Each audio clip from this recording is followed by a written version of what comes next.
Come on in the room, everybody. Hopefully our audio is working. We're going to get a couple things going here. I'm going to check over on the Facebook team. As usual, and maybe this is something they always do with StreamYard, they will put your stream on only me or private so no one else can see it. So, okay, good news is we just fixed that, but hello everyone once again. Especially for those of you guys on YouTube, everybody on Facebook. It has been a while since we've done a live stream, so I want to thank everybody for rolling in the room. As everyone kind of comes in from wherever you are in the world, if you happen to see this, thank you for showing up. There's been a very interesting frequency shift, a lot of upgrades, kind of just really noticeable changes happening within the collective consciousness that have taken place just over the past couple months. Some of us have been in a very interesting incubation period. Some of us have gone into, a little bit of a kind of training or a planning stage. There's a whole bunch of really cool things happening. So we're going to be talking about it. Before that, though, I'm just going to burn a little bit of Palo Santo.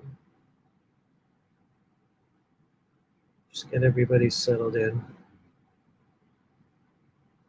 So I'm going to start out today by saying there's a little bit of an intention. We're going to state an intention as we start this live stream. There's been a lot of what we might call multidimensional, environmental, and just kind of human consciousness energy upgrades and just big increases over the past, especially 24 hours.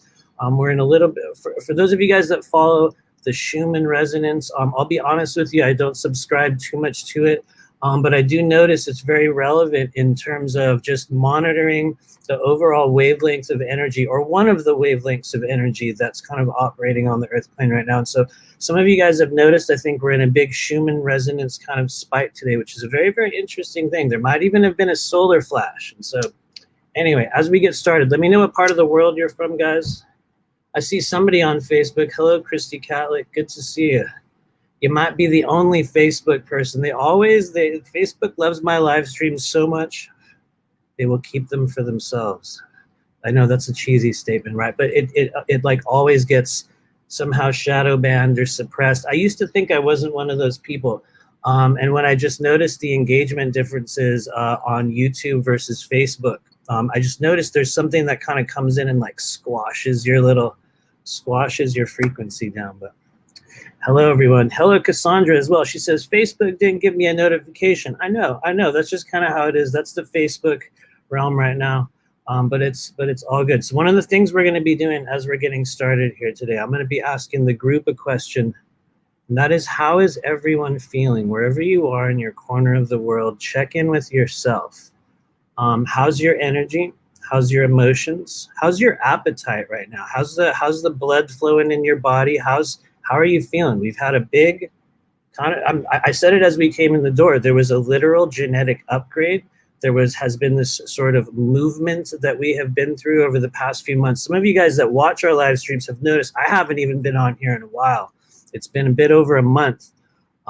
There's been so many things happen on. So, oh, hello from Italy there, JP Greenwalker. Good to see you. Angeline Sunrise, hello from Trondheim. Oh, I love it. Hello, Aratina Guyland. I know it has been a while. We've been in a big bubble. Lots of wild things happening, which we're going to talk about shortly. From the cheesy state of Wisconsin. Hello, Laura Lee. I love it. Also in Ohio, Christina Morgan. Good to see you once again. Kanite says, I am allowed to say not too great. Thank you for saying that. You are not alone. I had to do a bunch of just kind of self-work over the past couple of weeks, all kinds of big emotional bubbles in my life. I've noticed, and myself and a few others, that I've talked to, we're kind of on an alternate kind of energetic schedule. I've noticed that when a lot of like the collective is in a very heightened, blissful state, myself and other people will be in somewhat of the opposite kind of framework. And then on the other side, when everyone's in a really intense wave, it's like they sort of set it up like that. So not everyone's in the same frequency at the same time. But I've been sort of watching the intensity over the last couple of days, and also watching the reactivity of people online, because social media, as we know now, is our primary interactive medium. And so anyway, all that stuff aside, you guys, one of the things we're going to do as we get started here today, and that's why I ask how everyone's doing, is because we're going to be doing a body anchoring and just an energy centering exercise that involves more than one aspect of the human body. It's not just about, you know, the energy systems and the non-physical anatomy. It's also about the physical body and also the respiration and our breath work. And what we're going to do is do kind of like a 3-level body tuning, which for some of you guys, you'll be like, what? What's this guy talking about? Especially if you just came here for the first time. And you're like, oh man, yeah, I don't know why I tuned into this guy's live stream. It showed up on my screen. If you're one of the people from Telegram especially, you're probably like, oh, who the hell is this guy? All right, let's check it out. And so, yeah, feel free to hang out. But we're going to begin, everyone. And so one of the first things we're going to do today, hopefully you guys can tune in on my picture. If you have glasses, you'll want to take them off, because what we're going to do is reset your sphenoid bone. Okay, some of you guys have already heard the sphenoid. You're going to be very, very familiar with it. What's the sphenoid, though? For those of you guys that don't know, it's this bone right here. Houses the orbit of the eyes, connects directly to the third eye. There's a lot of energy, as we know, that passes in and out of our eyes, in and out of the face. There's a tremendous amount of meridian connections that all kind of coalesce and connect and begin and end all over the head. And so the first thing we're going to do here today, guys, once again, just so I can see, I got to put my glasses back on, but we're going to reset the sphenoid bone. And there's a couple ways to do this, but one of you guys might be asking, why would you want to reset your sphenoid bone, Matthew? What is that going to do? An interesting metaphor to explain that is kind of like, some of you guys have heard me say this before, so sorry if you have. You'll be like, yeah, we know. But think of the sphenoid a little bit like when you're in the shower. Okay, I know this is already getting weird for some of you guys, but you're in the shower, and let's say like the shower curtain is open, or like the door is open, or there's this window across the, you know, the other side of the bathroom, and you get this breeze kind of coming in. It's a little bit uncomfortable. We're not sure where it is, but energy is coming in. And so one of the ways you can think of the sphenoid is one of those gateways or the filtering elements of the physical body that have an effect. It's like a filtering device that allows energy in. Because, you know, everyone's heard the eyes are the windows to the soul, right? So it's very, very similar. When we sort of reconnect the sphenoid and reset that bone, we start to kind of gain better control and clarity over the internalized mental space. And so I know I'm already going on a huge rant, you guys, but we're going to show you how to do it. So what I'd like you to do, if you can, you're going to start right here at your temples. And we're going to take our thumbs and you're going to kind of press them up into your eye socket, like you're pressing up on your, oh, there we go. So just a brief momentary interruption here. And so we're just going to press right up on your eyes, you guys. You can kind of press it together in the bridge of your nose. Some of you guys, this will be a really weird thing, and you'll be saying, why are we doing this? But notice how you feel afterwards. So first, we're going to start right here, right in the center, and you'll just hold your thumbs up. You guys press it real gently and also a bit firmly right up back into your head. And so step 2, I'd like you to take the palms of your hands. And this one's a little awkward because I can't see as I'm doing it, but I'm gonna demonstrate it for everyone here. I'd like you to take the palms of your hands and just place them right up into your eye sockets. And you're gonna kind of press your hands, press your palms into your eyes. Once again, you're putting pressure on this area of your eye. It's like you're pressing everything back in. And so what we're gonna do is we're just gonna hold. You're gonna place your palms over your eyelids here and press and hold. Take a deep, slow breath in and let it all the way out. Keep pressing on your eyes. For some of you guys, you're going to get some emotions. You'll get some thought forms. You'll get some strange memories. If you have a lot of energy kind of charged in the body, or if the energy body is kind of pressurized, you'll even get some conversations that you've had recently. Sometimes, like K-Knight says, you'll get some images. You'll get little, sometimes fractalized stuff if there's crystallization on the pineal, which is a real thing. You know, it kind of reflects within the third eye, and it will give us, you know, interesting images. But we're going to do this one more time, guys. Take one deep breath in, like you're pressing in your eyes here. And as you let that breath out, here we go, everyone. Unexpected tone. Take a deep breath in and follow me if you can.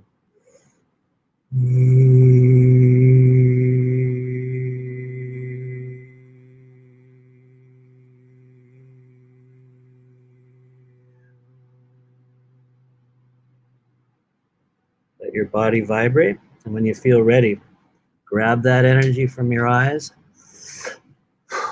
Just kind of cast it off, throw it aside. Some of you guys that have done private sessions with me, you know, we create like a little bit of a like a popping sound. There's going to be an individualized way for each and every person to create a gesture of disconnection when it comes to releasing energy from the body. And so for some of you guys that do that with real intention, you're going to notice that there's a greater amount of clarity. You'll notice that sometimes as you go through the day and we have a lot of solar activity, like people get this feeling in their eyes. You'll feel it when you wake up in the morning. Sometimes you'll feel like you can't open your eyes all the way and everything's really kind of puffy and slow. And so that's one of the ways that we can reconnect. It's like pushing all the drawers back in. It's like pushing everything back in together. It's like you're taking all the stuff that's inside the closet and you're like kind of shoving it back in there. And so that's your sphenoid bone. And so some of you guys noticed we did that awkward tone there out of nowhere. And so that's also a really, really helpful thing. And so now we're going to go to step 2. Now that we reconnected the sphenoid bone and kind of reseated some of the housing elements of the third eye, we're going to go down to the vagus nerve. And so why would we want to work with our vagus nerve? A lot of people are already going to know this if you've tuned into our channel before. The vagus nerve is, first of all, it's the 10th pair of cranial nerves in the body. It's one of the primary highways or passage points or kind of, you could think of it like a fiber optic bundle of cabling that connects all of your organs. It runs relays information, intuitive information, emotions, chi energy, all throughout the body. And so one of the things we can do once we close the sphenoid is we can work with the vagus nerve. And so thank you, everyone. Thanks for your comments there. Yellow Owl says, I can see all kinds of shapes. Absolutely.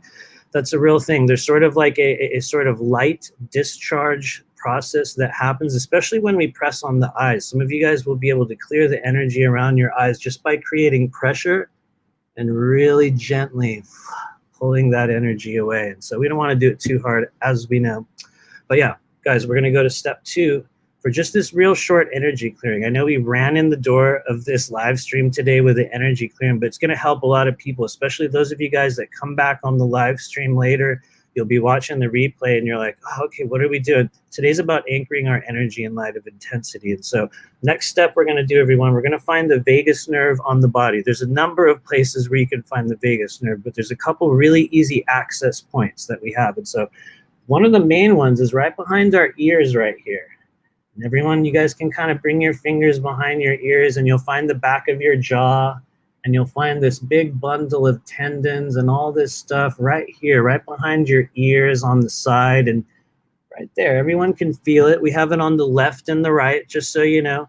And so if you guys can, just kind of tune in, start working with this area of your body, right underneath your ears here. A little bit better lighting when I do it this way. And you're going to start grabbing and sort of really gently palpating your skin. It's like you're stretching it.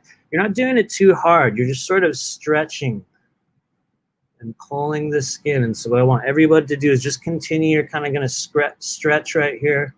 Pull the skin on your neck down real gently. You're also going to be moving some lymphatic fluid in the body that when we pull it away from the head, it helps us create mental clarity, helps your thoughts run smoother. It helps us not get stuck in awkward thought forms and old conversations. But keep going on the vagus nerve here, you guys.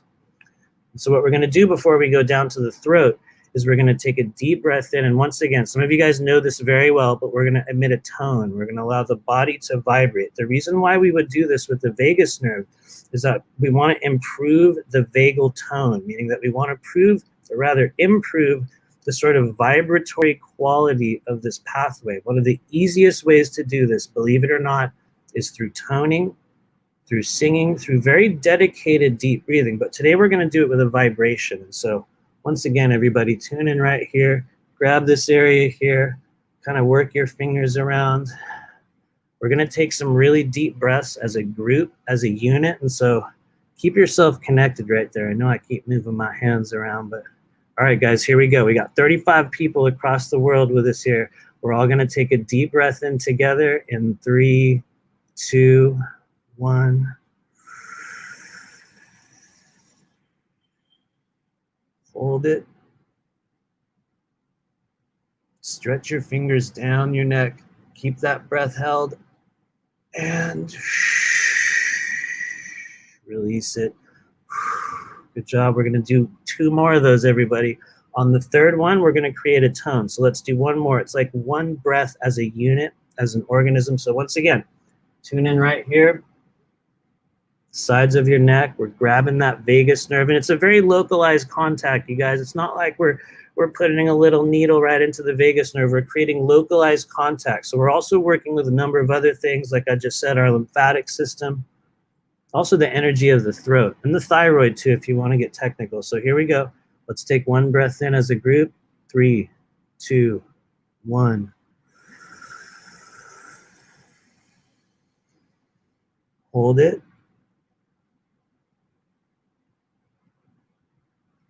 And release. Let that breath go all the way down. Some of you guys are already going to be noticing that your body's kind of settling. Some of the anxiety or the tension that you were holding in the body, that's also going to drift out. So we're going to do one more. Here comes the vibration, you guys. Take a deep breath in with me, and 3, 2, 1.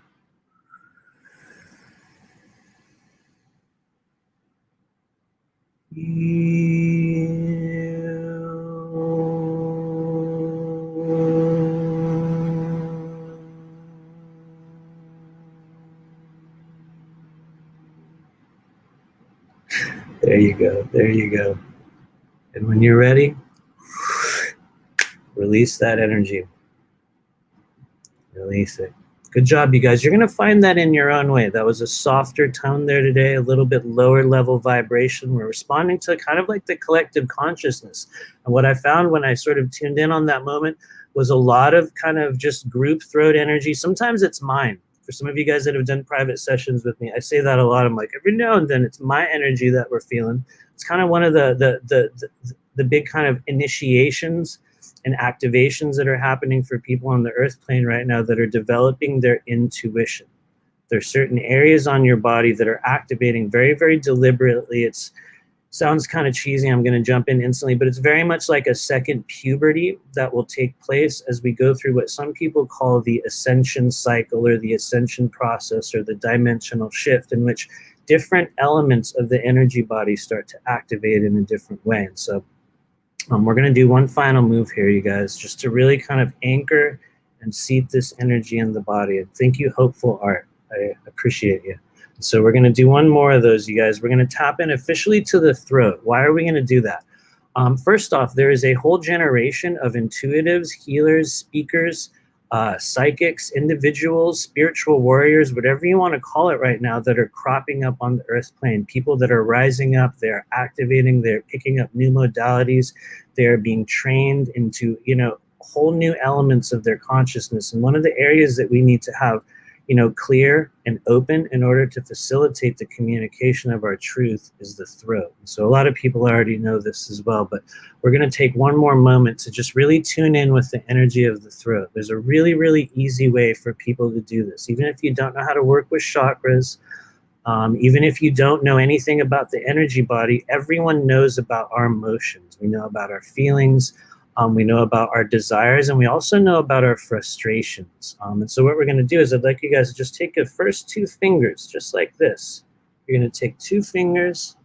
You can do it with your left hand or your right hand. It doesn't matter which one. Usually you'll use the one that you write with, just so you know. I am left-handed, so I tend to do a lot of left-handed things. But we'll take our fingers, and we're going to place them right here at the throat. And so for some of you guys, this is going to work really, really well. For some of you guys, it's kind of a gray zone. But what we're going to do is we're going to pause, and we're going to allow a stream of energy to kind of rise up within the body. When we do this as a group, when we do this in unison, there is usually a very, very noticeable reaction for people who are open and kind of just cognizantly aware of their energy. Some of you guys will notice just in you touching your throat here as we're talking about it, if you take your fingers away, you'll still even feel a little bit of energy there. And so that's one of the signs that you're kind of connecting in with the energy that we're creating here on this live stream. But once again, everyone, we're going to clear the throat. And so we're just going to take fingers there. And you can already tell some of you guys are going to get another reaction. You're going to start getting a lot of saliva in your mouth. You're going to start, you're going to get kind of frothy. You're going to want to swallow a lot. That's a really good sign that the energy is flowing through the esophagus. The energy of the throat is kind of activating. For some people, you'll get a little bit of a a little bit of a rock in your throat or a lump there. That's also, for some people, that's how the energy will show itself, in a little bit of a blockage. But once again, guys, I know we're stalling. Here we go. Let's just hold some energy at the throat. And what I'm going to do for the group here today is we're going to be sending out a wavelength of energy as well. It's the first time I think we've done this on a live stream. So some of you guys, you'll be like, whoa, okay, interesting. For some of you guys, you're going to be able to pick this up instantly. And so wherever you are in this process, the whole idea is that we're allowing ourselves to receive, we're allowing ourselves to, receive a new frequency of energy and just to notice what comes up. Everyone can do this right now on the earth plane, but we haven't all been encouraged. We haven't all been taught. A lot of the feelings or just the issues in our life, they were just not repurposed in the right ways that allows us to make use of this energy. And so what we're doing here today is opening up the communication pathways. So anyway, here we go, guys. So you're going to take 2 fingers right here, and you can leave your hands down. I'm going to be sending this to everyone out there, but you can also take your other hand and put it up if you choose. Some of you guys are going to notice the sensation hit your throat. Some of you guys are going to notice it hit your palm. But what we're going to do here today is have just a few moments of silence. And what I'd like everyone to do is imagine that you're breathing right in here to your throat, kind of like a tracheotomy. If anyone's familiar with the tracheotomy, when they put that little opening in your throat, it's very, very similar to that. And so we're going to be sending some energy through that channel, and then we're going to finish it with a really deep, rich tone. And I'd like everyone, even, unless you're at work, maybe you're in a cubicle or something and your family's going to make fun of you. Okay, you don't have to do it. But for those that are willing, allow your body to vibrate, and you're going to notice this energy pass through your throat. So here comes our few moments of silence. I'd like you to notice any of the emotions, any of the sensations, the thought forms or conversations that arise in your body. Here we go, guys. Thanks for doing this. Deep breath in.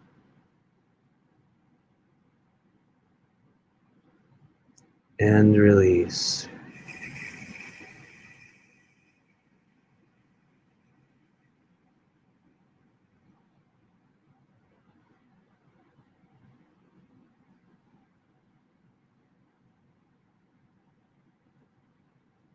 Take a gentle breath in, wherever you are in the world. Receive it in your own way. It's right through here, right into your throat.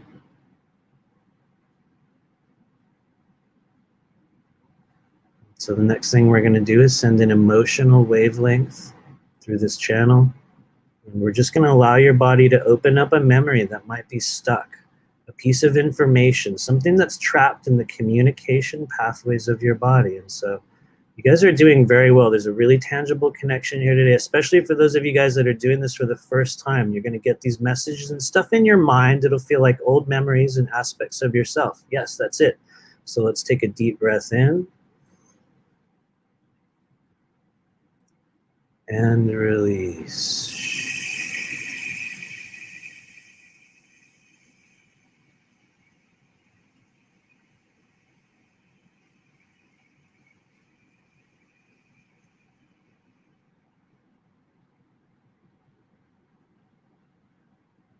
Good job, everybody. Just notice the emotions, notice the memories that arise in your body.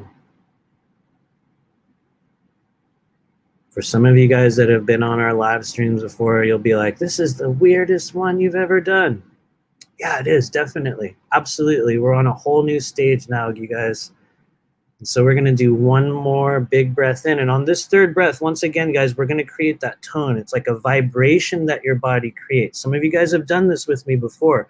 But I like to always say this. It's not a song. It's not an arpeggio. It's not this performance. It's us allowing the body to vibrate in a certain way that's very natural. Some of you guys, you'll hear your voice come out and you'll be like, whoa, that's crazy and weird. Some of you guys, it'll be a very normal thing. What we're doing is we're creating new neural pathways, and it's like we're vibrating open channels of energy that for a lot of us, we're aware of them, but they've never been properly encouraged. They've never been properly opened. No one ever taught us how to do these things. And so once again, for our throat transmission today, you guys, we're going to go one step further. So we're going to connect in once again, a few moments of silence.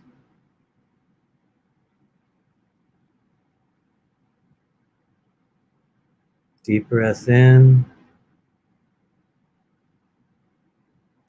And release. Let it go all the way out. Very good. Let's do one more deep breath in.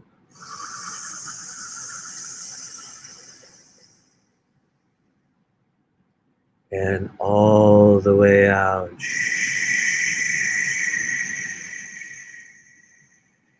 Here we go, guys. One more breath in and allow your body to vibrate. As we let this out, it's a rich, deep vibration. Here we go. Deep breath in.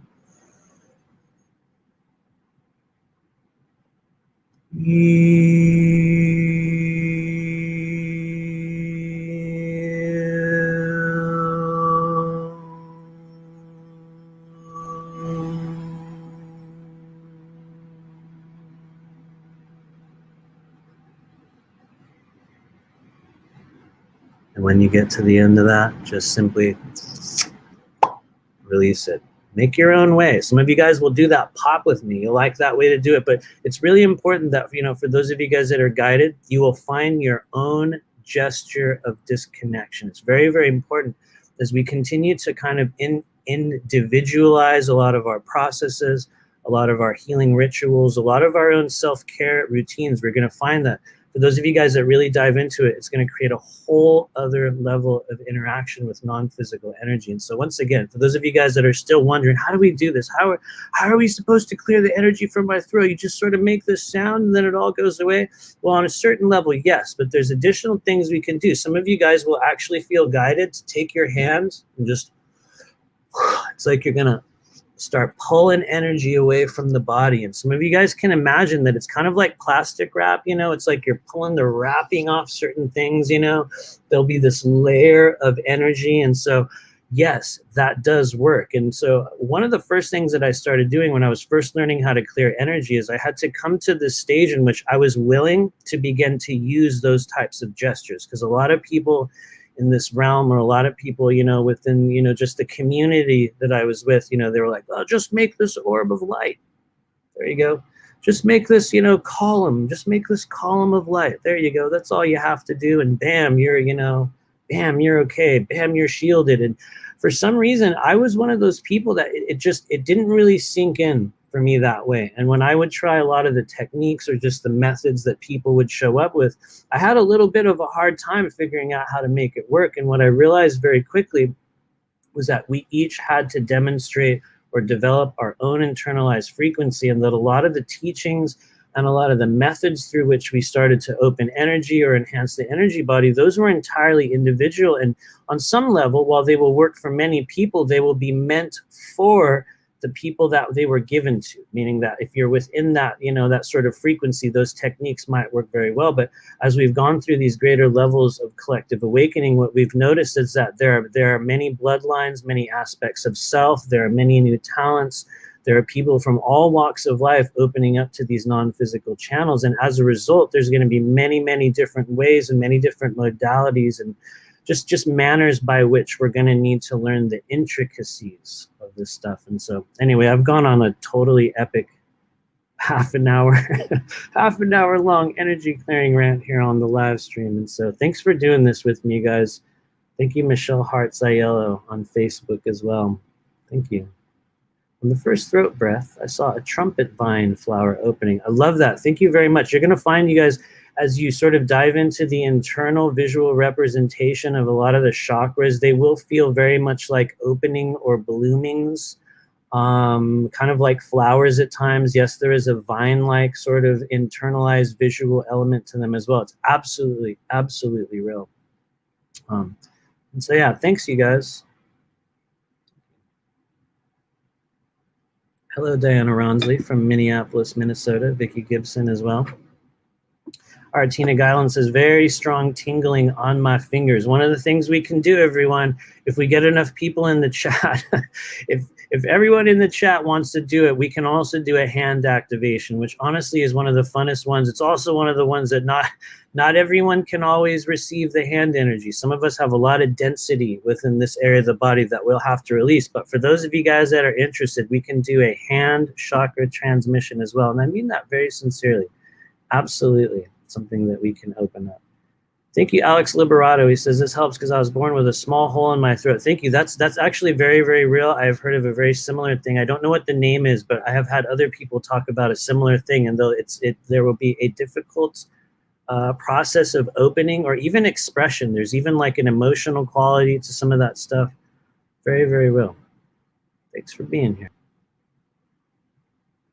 Cool. It looks like we have some approval for the hand activations, you guys, and so we're totally going to do it. I also want to let you guys know that this was not the direction that our live stream was going to go today, but honestly, I love it. I love it very much. And so if you guys are ready, we are going to start the hand activation. So one of the things that we would first need to know about sending energy through the hands is that not only are there chakras in our hands, but there's also very, very important meridian points. And for those of you guys that already know about the meridian body, in my opinion, that is well, for me and the work that I do, I know it's always a little bit cheesy when I say it's the most important, because for those of you guys that know me, I say everything's the most important. But one of the most important currently activating templates in the energy body is the meridian system. And one in particular, you know, granted, there's 20 of them. They all have very, very particular interactions and interdependencies and partnerships and internal branches and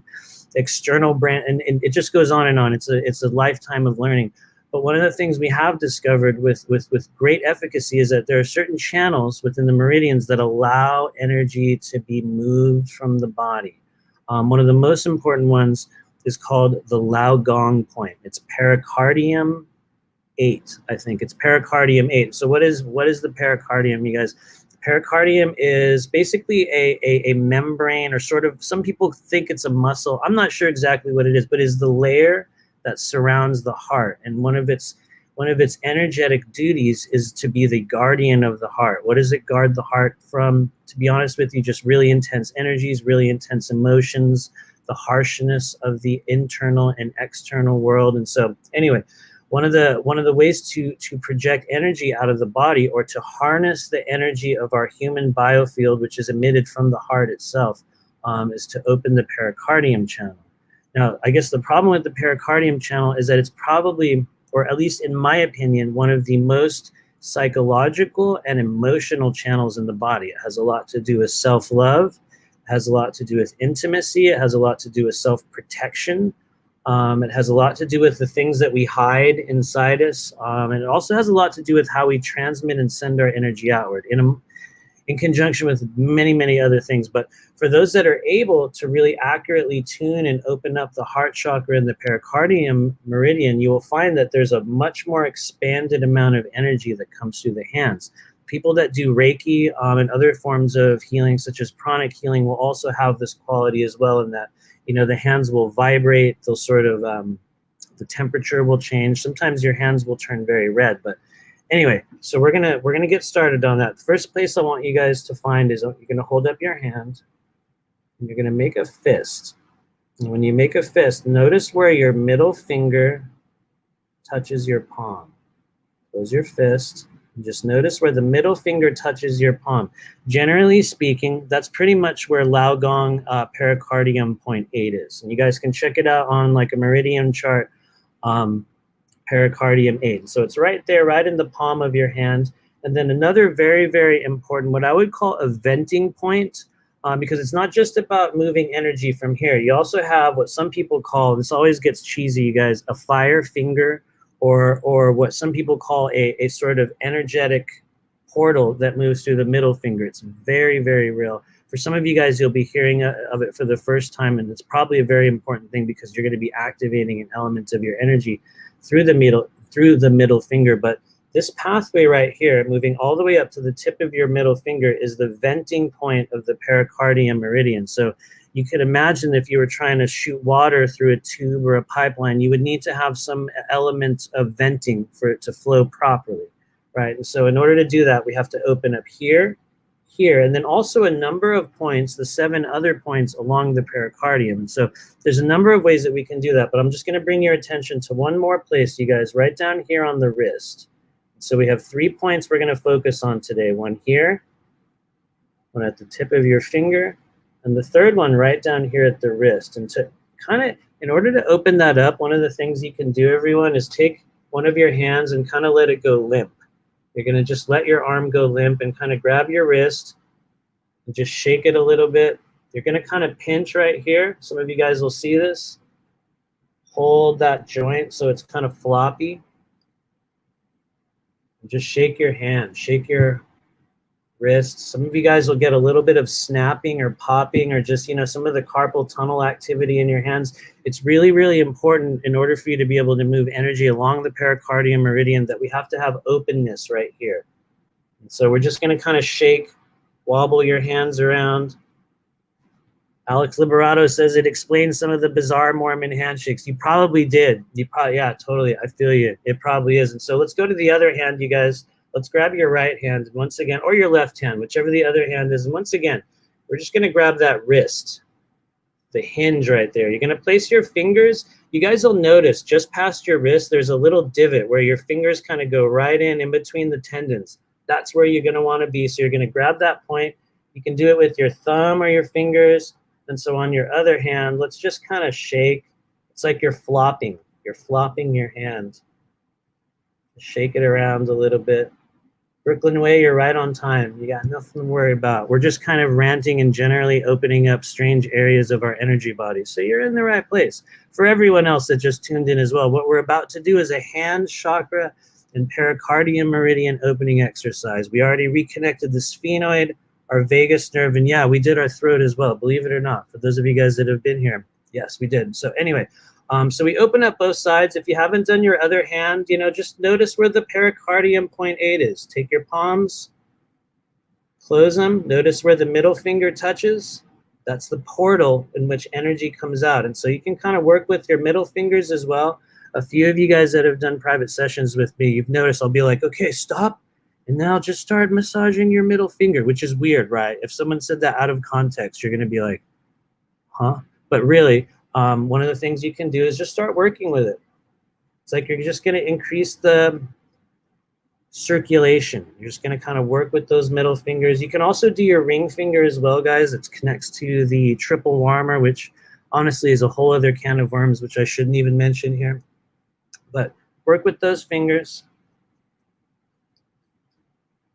And so what we're going to do next, thank you, Kelly Gates. She says, I have clear lines that mark the pericardium points. You probably do. That is absolutely real. You'll notice on some of those cheesy kind of Facebook, like, are you a healer? You know, signs that you're a healer, palmology things, they'll also reference that little point right there. I have a little bit of a mark there as well, Kelly Gates. It's literally real. You'll notice one hand's a little heavier or a little warmer than the other. But anyway, so we're going to start the hand activation. And there must be kind of like a collective frequency guiding this, because one of the things we do in the School of Multidimensional Intuition is that we use a thing called capsule phrases. Capsule phrases are a little bit different than mantras in that they are kind of uni-purpose. They're more like tools, and they don't necessarily hold a static vibration. They're more like containers of energy. And so we have a capsule phrase for the hands that we use. I think it was honestly the second capsule phrase that was ever given to me by Spirit, and it's a very, very interesting one. In fact, I didn't even use it for almost a year with my clients until just the past week, actually. And so there's kind of a collective reactivation happening. But first thing I'm going to do is give you guys the capsule phrase. So just allow yourself to hear this or just receive this vibration. It's 3 syllables, okay, you guys? Here it comes. Eyova.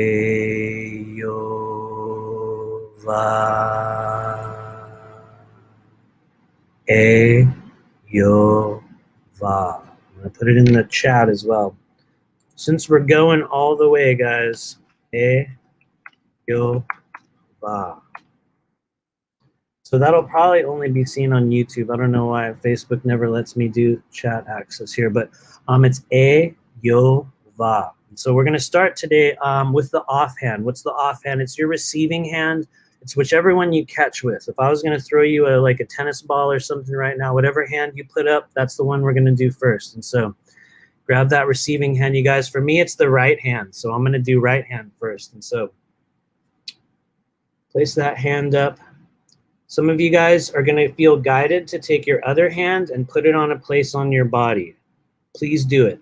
Even if it doesn't happen, don't worry. You might not need to, but one of the first things we're going to do is just tune in, and this will get even weirder, everyone. Get ready. We're going to get even weirder. You can focus on my left eye if you have a hard time receiving this energy. For some people, that's always an interesting place to talk about. A lot of activity going on in the left eye. But what we're going to do is we're going to pause. You can focus here, or you can focus here. But what you're going to be doing is you're going to breathe through this opening on your hand. Once again, where is it? Close the palm, wherever your middle finger touches. So here we go. Take a gentle breath in and release.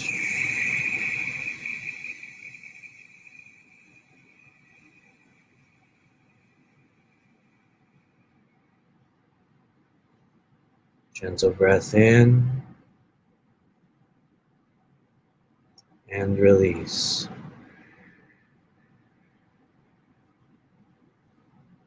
Gentle breath in and release. So we're going to send that little cord out to the tip of your middle finger. So just allow yourself to receive this energy in whatever way you can. For some of you guys, it'll be the newest thing you've ever done, and you'll be like, how do we do this? I don't know. Don't worry. You're doing it right. And all we have to do in the beginning is just be willing to receive. And so we're going to send a pulse right into the middle finger itself. Take a gentle breath in.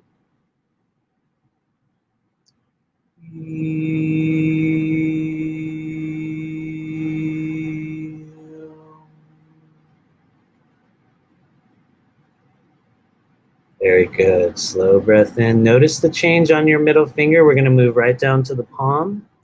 Once again, guys, we're going to take a deep breath in, and I'd like you to please follow me with this capsule phrase, E, Yo, Va. And what you're going to notice is the energy on the palm is going to start to bloom out in its own way. We're going to do that 3 times in a row. Then we're going to switch over to the other hand. And so you're already going to notice, some of you guys are going to notice a little bit of an itchy feeling or a little bit of a swirly feeling right here in your palm. Your middle finger will be a little bit of a different temperature. Sometimes it's cooler, sometimes it's warmer. Here we go. Tune in on the palm of your hand. Take a gentle breath in.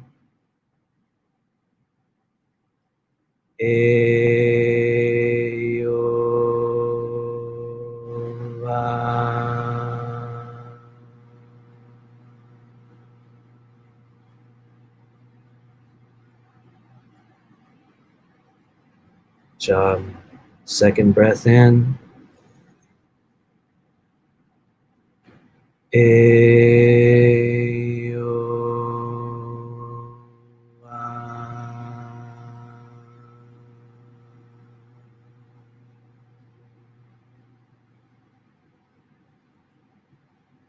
Notice how the palm of your hand feels a little bit different. It's a little bit more solid. It's almost like there's a very soft, invisible field forming in the palm of your hand. Good job, everyone.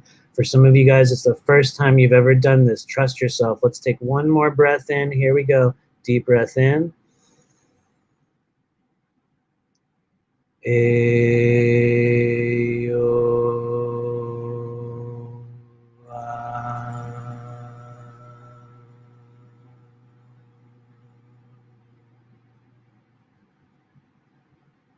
There you go. Good job, everyone. So as you slide out of that tone, notice how one hand is going to feel a bit different than the other. Sometimes it's very slight. And so the way that we transfer this energy in between our hands, because we're activating both hands, you're going to notice one of your hands is probably a bit different. So what you're going to do, take the other hand and you're going to place them together right here, right in front of your chest. Kind of like you're in the prayer position. You're just going to hold. You're allowing that energy to transfer between your palms. You'll notice as soon as you put your hands together that one of your hands is definitely different than the other. Sometimes it's very slight. Keep holding. Take a slow breath in. There you go. Let it out. Let's bring the other hand up, you guys. You're going to already notice some of that energy has transferred over to the other hand. Don't worry if you're one of the people that's doing this for the first time. And you're like, how does this work? How am I supposed to feel that energy? What does it feel like? How do I know if I'm doing it right? What's supposed to happen? Don't worry. If you're getting some of those thought forms and it's the first time you've done this, that's very, very appropriate. We have a lot of filters, we have a lot of thought forms, and we have a lot of programming around how we use non-physical energy. And so we're going to do hand activation part 2. Once again, we have our other hand up.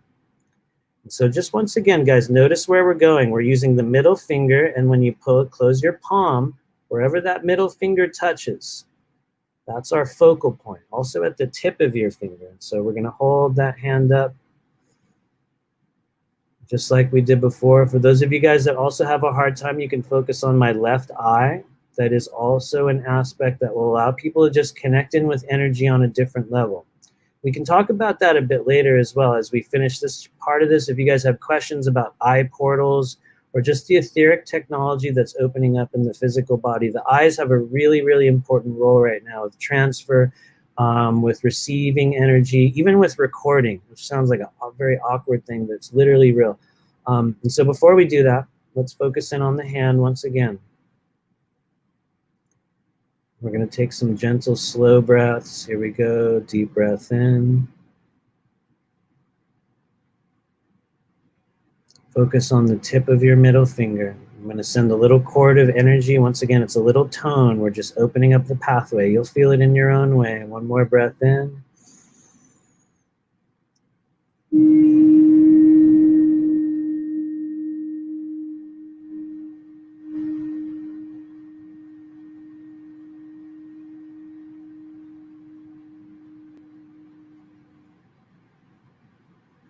There we go. For those of you guys that notice, you'll notice there's a whole different frequency, a whole different wavelength when I use the left side. For me, that's because I'm left-handed, and as I do energy work every day, it's kind of like one of the primary, the channels that I use all the time. And so for some of you guys that are also doing the tone at home or wherever you are, you'll notice the first one you did is different from the second one. It's not always because it comes second, it's because we're vibrating a different part of the body. And so you'll notice just the quality, the vibration, the note of those tones will change. And so we're going to bring one more wavelength right down into the palm of the hand, you guys. Some of you guys will feel this even better. And so I'm going to do one more tone right into the palm of your hand. So once again, for those that are opening up your ability to use energy, this is a good experiment to see where you are in this journey. And so once again, right here, right in the palm, take a gentle breath in with me, and we're going to send it right into your palm.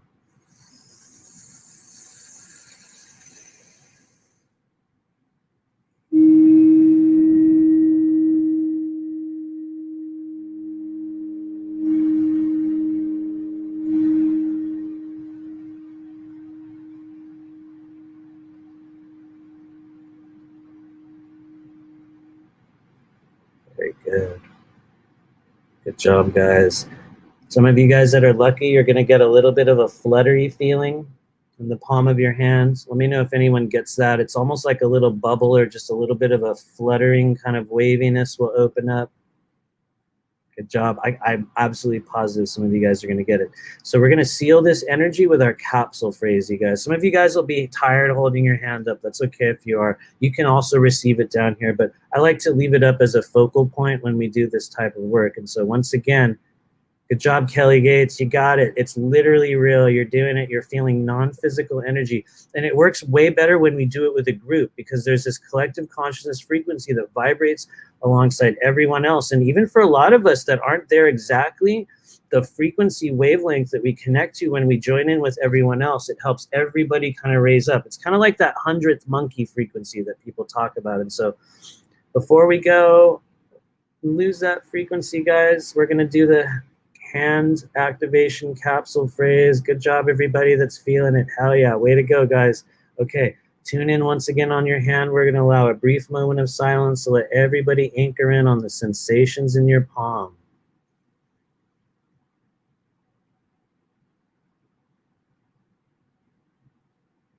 Trust yourselves. You can do it. Our capsule phrase is A Yo Va.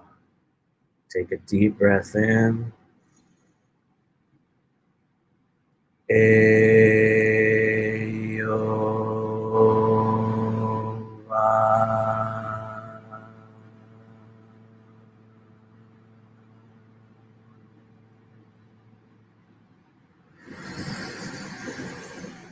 Deep breath in.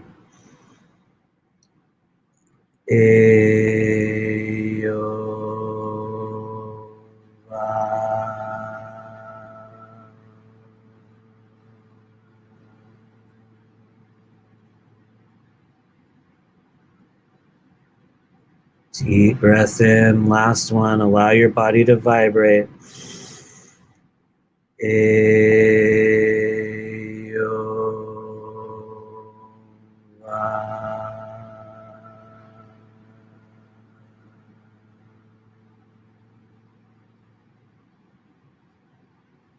Good job, everyone. Notice the difference in your hand. Notice the difference in your palm. Way to go, guys. Let us know how you feel. Congratulations on learning to open your pericardium. I mean that very, very sincerely. And there's a lot of energy that can flow through this pathway. I will also say it's one of those ones that's constantly clogged, constantly open. We're constantly working with it. One of the ways that you can enhance this energy, and for those of you guys that can feel it, and don't worry if it's just very small for some of you. It's part of the process when we start opening up energetic channels in our body. It will start very small. You will ask yourself in your mind, am I imagining this? And if you're asking yourself in your mind, am I imagining this? No, you're not. But that's how it starts. It is so slight and small and subtle for some people because we've never been taught to feel that type of energy. And so if you have it, if you can feel even a little bit of it, you guys take your hands. You can even kind of bend them like this. It's like you're going to hold this frequency of energy, and you're kind of guiding yourself with your middle fingers. You're going to notice other people doing this in the coming years and months. You guys are going to watch other people on live streams or places, even on public things on television and other formats. They're going to begin to use and manipulate energy with the hands in a way that if you guys pay attention to this now, learn this stuff now, you're going to give yourself an incredible advantage in the decades to come, because these are things that are activating all across the world at this stage. And for those that are cognizantly aware and choose to take control and directivity over their path of activation, you're going to be in an entirely different category. So once again, just notice what shows up when you do this. Place your hands together. Don't feel bad if you're not feeling it, because for me in the beginning, you guys, a lot of people would say like, don't you feel it? Isn't it there? Do you feel this energy? And for me, I was like, I could not. For a while, it was like I had to allow myself to get there. And so don't worry if you're one of those people that's still hanging out here on this live stream and you're like, what? That's fun. We got a bunch of people waving their hands in front of the screen, which is cool. But there's a whole other level to it. So I know I'm talking a lot on this, but we're going to have a moment of silence. Just notice what shows up. And kind of move it back and forth. For those of you guys that really learn to work with this energy, what you'll notice is that after a time, it'll start to flow through your fingers and past the fingers. You will notice it start to expand as you sort of work with your own emotional intentions. What you'll find is that you'll be able to change the intensity of the energy. You can assign colors to it. And don't worry, for some of you guys, if it's the first time and you're like, what am I doing? Don't worry. It's just kind of how we build neural pathways. And so anyway, thanks you guys. We've spent an hour pretty much activating elements of the energy body. Thank you for being a part of that. Thank you, Brooklyn Way. She says, I started yawning uncontrollably. What's that all about? That's actually a very helpful question. Thank you. Each person has their own, like I was saying earlier, we will have a mechanism of release. We'll have a mechanism of disconnection.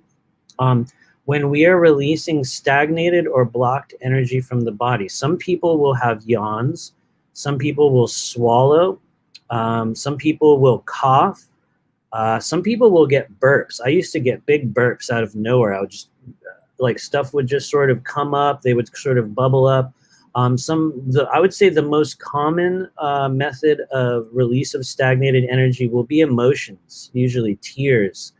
That's definitely one of the most common ones right now, especially for those of you guys also that are learning about the meridian system, especially when you're working with the urinary bladder or the kidney meridian. And there's trapped emotional energy along those pathways. That release tends to turn into kind of like a tearful thing. But yeah, some of you guys will get yawning. Thank you, Kayla. Yawning, swallowing.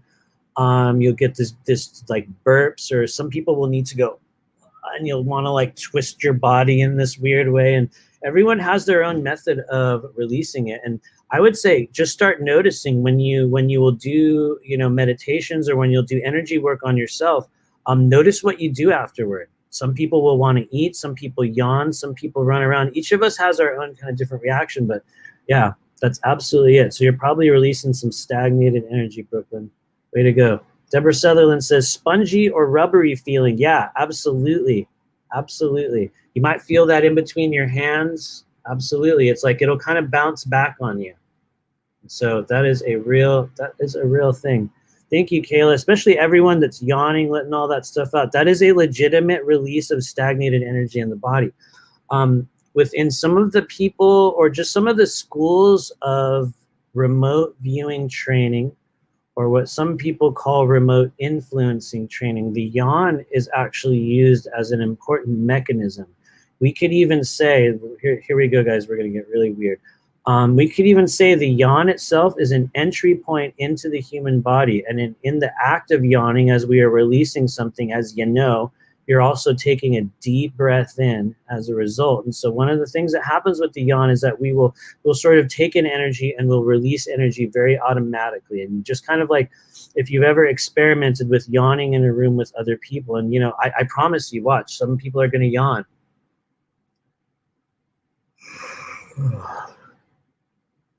They'll cause other people to go through that process as well.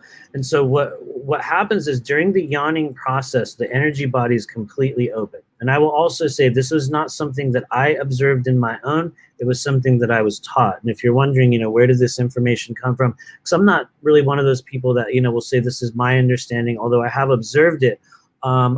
This was taught from Gerald O'Donnell in the Academy of Remote Viewing and Remote Influencing program that he teaches, which is incredibly useful, by the way.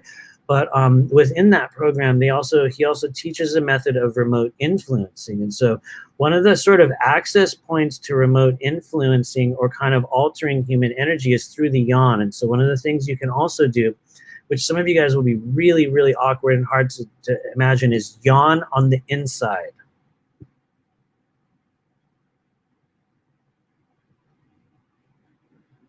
It's like an inside yawn, which I just did a short version of it right there. I guarantee you some of you guys will yawn as well. But when we do the process of yawning on the inside, what it allows us to do is create this sort of wavelength of energy that we can then send out. And so for those of you guys that want to check out Gerald O'Donnell's work, it's actually fascinating. But I have used the yawn in my own way. I kind of take stuff and will repurpose it. But it's incredible for releasing energy. You can actually hold on to a thought form in the process of yawning and then release it as a yawn, and you can send it to other people. Doesn't always work in the ways that we want it to. It's one of the kind of the drawbacks of telepathic interfacing right now. And I say this as a person who is also on the path of activating that. I have experienced direct telepathic conversation with many beings, but it's not always been something that I can instantly activate. It's not always something that, you know, I can't just sit here and have some conversation with people in the chat psychically. Although our bodies are set up for it, the human body is completely set up for it. Not everyone's able to do it. One of the ways that you will find that it's going to make it a lot easier for you to send that energy is through mechanisms like the yawn, through harnessing and grabbing a bunch of your emotional energy and placing it, you know, in sort of like a place in your body, and then toning. That's another way that you can send that out. There's also a lot of self-trust, but yeah, so the yawn, sending and receiving mechanism. Thanks, Alex Liberato. He says, I'm gonna enroll in John Vivanco's remote viewing workshop at ESETI. Yeah, absolutely. Please do. He seems like a very interesting individual. I know he's got a very, very powerful modality and a lot of experience. I would say absolutely. I would just also say, for those of you guys that kind of deeply subscribe to the more established modality or the more established techniques of learning remote viewing, they're incredibly useful. They're incredibly legitimate.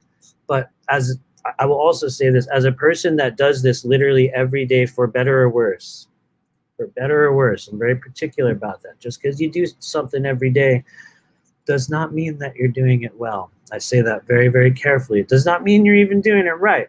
but it doesn't mean that you'll have a lot of practice in certain techniques or processes. And as a person that does it, that uses a form of remote viewing every day, the most useful and effective method I found was my own, meaning that I took a little bit from everyone that I've seen, a little bit of everyone's techniques, and I allowed it to become something else.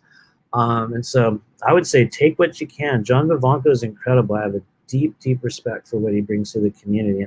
I would actually go to one of his workshops as well. But anyway, lots of fun ranting here today. Thank you, Brooklyn. Deborah Sutherland says, what's the next step in using this energy? That's a very good question. Well, some of us are going to be intuitively guided right now to sort of use it for healing, to use it for activation. I would say one of the first stops, I guess, for those of us that are activating non-physical energy or just have the desire to use it, or you just feel the call and you don't know exactly what it is that you're meant to do. In my opinion, the first stop is healing the self. Or maybe that was the first stop for me. So, you know, I'm not going to try to define that for everyone else. But for me, self-healing was the initial process of initiation that sort of, I think, facilitated my movement into doing this. For each of us, though, it's going to be a little bit of a different thing. And for each of us, we're going to be healing a little bit of a different thing. But I would say the next step in using it is very deliberately understanding that you're here to heal yourself first. And then secondly, I would say learn about the energy centers. Learn about the non-physical anatomy in the body, and about the emotions and what I call the psychosocial qualities of the channels in the body. Because right now, a lot of people are having a lot of fun talking about entities and implants and sort of vague kind of non-specific ascension or new cage energies. And those are all very real. They're all very interactive, but we have a much more specific and established gateway into non-physical energy through the chakras and the meridians. And what you find is for those that really spend a lot of time, you know, developing knowledge about non-physical anatomy, you can use that to really explain a lot of what's going on in the world, you know, whether it be spiritual, whether it be physical, whether it be mental stuff. And so I would say learn the chakras, learn the meridians. That's going to tell you where the feelings are in the body. And that will teach us, you know, the sort of avenues or the channels that we need to open up in order to create healing. And the cool thing is, as we go through that process, you're going to be generating and opening up gateways to your intuitive abilities as well. Anyway, I probably overly answered that, Deborah Sutherland. Sorry. Sorry. Hopefully that makes sense. Vicki Gibson says, where does energy come from? Do we have to see the energy as well? You know, some people do, Vicky. Some people will see it naturally. I have not been one of those people. And that was one of the big gaps that I had when I started working with energy on a full-time basis, was that I found that I didn't feel it. People would be like, do you see this? Do you see that? And I'm like, you know, I feel that it's there, but I don't always see it. And so I think, you know, where does the energy come from? First off, a lot of people, you know, say energy, you know, is everlasting. You know, it cannot be destroyed. It simply transfers or moves. And, you know, there's a bunch of ideas around that. But what I can tell you is that it is a non-physical force that exists within our world. It takes a number of forms, a number of interactions, a number of emotions. And I would say that it is inherent and exists within our realm. It's just part of the framework of, you know, living here on Earth. And I also want to acknowledge that probably doesn't really answer your question, Vicky, but that is a very, very good question. Where does the energy come from? Thank you. Thank you, Brooklyn. Creating vibrational frequency match for best understanding. I like that. Yeah, it is very much like we will find the ones that work for you and then allow yourself to grow from whatever that frequency is. And, you know, maybe I explain it in very cumbersome ways, but I think you guys get where I'm going. Aratina says, feeling cool breeze expending between the two facing palms and strong cold air flowing out a few fingers, beginning with the middle finger. That is very, yeah, you will probably feel that, Aratina. I get that a lot. For me, I get a lot of energy in between. Like I'll get it in between the fingers in this strange way. Like when I do that, it kind of, you'll even feel it at times. If you really work with that energy, you'll start to feel it kind of wrap around your fingers. You will notice that things kind of flow and kind of drift. And for a lot of us, we'll be like, that's got to be my imagination because I don't see it. You know, we're taught to believe here on Earth that if you don't see it, it's not there. And those are some of the filters and the programs that we have to break down when we're working with energy. But, oh, great. Absolutely. Use it on any place that's painful, like knee pain. Absolutely. That is literally it. Thank you for saying that. And for those of you guys that are willing to experience with that, like Artina said, it really is as simple as when when you allow yourself to feel that energy, even if it's very slight, you can take it. And if there's a place on your body where there's a pain, just hold it. We just place contact there. Just hold, and you're going to notice after a time the temperature will shift, your emotions will shift, thoughts will shift. Sometimes physical pain will literally drain out of the body. Anyway, thanks you guys. We went down a really fun and interesting road. We were going to do a quick energy clearing as we came in, and I just love how these things kind of form. They will form on their own. Thank you, Kayla. I had a lot of the swallowing as well. And please let me know if you guys have any other question about activating energy centers in the body. The sort of overall message, and I guess the original call as we were going to begin this live stream today, was to literally talk about elements of energetic anatomy that are activating. And so we're also going to get into that in a moment. But I see a good question there. Deborah Sutherland says, is this the same as chi? Absolutely. This is your life force energy, which is chi. Other people are going to call it prana, which is just kind of another cultural term that we will use for chi. You guys will also hear it referred to as kundalini, which is essentially the same force, but there's a little bit of a difference, at least with my understanding, when we talk about kundalini versus prana versus chi. And from my personal, just experience that, prana and chi and kundalini are made up of the same force, but kundalini is often the process or the moment in which that energy begins to flow. And so some people say that chi or prana in movement or action is that frequency in the body. Other people call it consciousness. Other people call it a coalescing of the energy within the nadis and the rising action that has a number of frequencies. There's a number of what we would call wavelengths within Kundalini itself. But there's Brooklyn. Thank you very much. So my understanding is that is that energy in action. And so you are probably correct. Hopeful Art says, how do you go about activating the chakras and energy centers in the feet? Is it similar to the hands? That's also a really, really good question. We have a very important chakra underneath the feet. Probably one of the more overlooked ones. And Brooklyn, please feel free, give us some more information on that. I know that's something that you've studied at length. So she might be a good source of additional information on Kundalini movement. But outside of that, how do we activate chakras, energy centers in the feet? So the Earth Star chakra, in my opinion, is probably one of the easiest focal points underneath the human energy body. While it is attached to the human energy body, you guys could think of it, which might be a strange kind of metaphorical image, kind of like the needle on the record, a little bit like the point where your phone plugs in, the cord that plugs into the bottom of your phone. It's a little bit like that. It's kind of like a charging portal on the body, but it's also a multi-directional energy center, meaning that the Earth Star chakra flows in a number of directions. In the beginning, as we go through what some people call the activation processes, the Earth Star chakra will kind of pull energy upward. It'll draw energy upward into the body, and that for some of us will lend itself to the activation or the awakening process. It has a number of purposes as it pulls energy upward. The important thing being is that as we become cognizantly aware of just our own energy, as we start to go through that awakening process and begin to form our own internalized worldview when it comes to timelines, when it comes to just what we believe is happening within the world and how we internalize our understanding of that, when we get to that point, the Earth Star chakra begins to operate on a little bit of a different level, and it starts to flow energy outward. And so that's when it becomes a bit of what we call like a multi-purpose energy center, in that it's both drawing energy from our understood worldview and the sort of sentient earth grid that we tap into under the feet. It's drawing it inward, and it's also sending our internalized understanding of the world we are creating outward through the bottoms of the feet. And so you can imagine it's a very, very widely used energy center. And so one of the ways you can open it up, I'll give you guys a capsule phrase. I know the energy is moving really quickly here.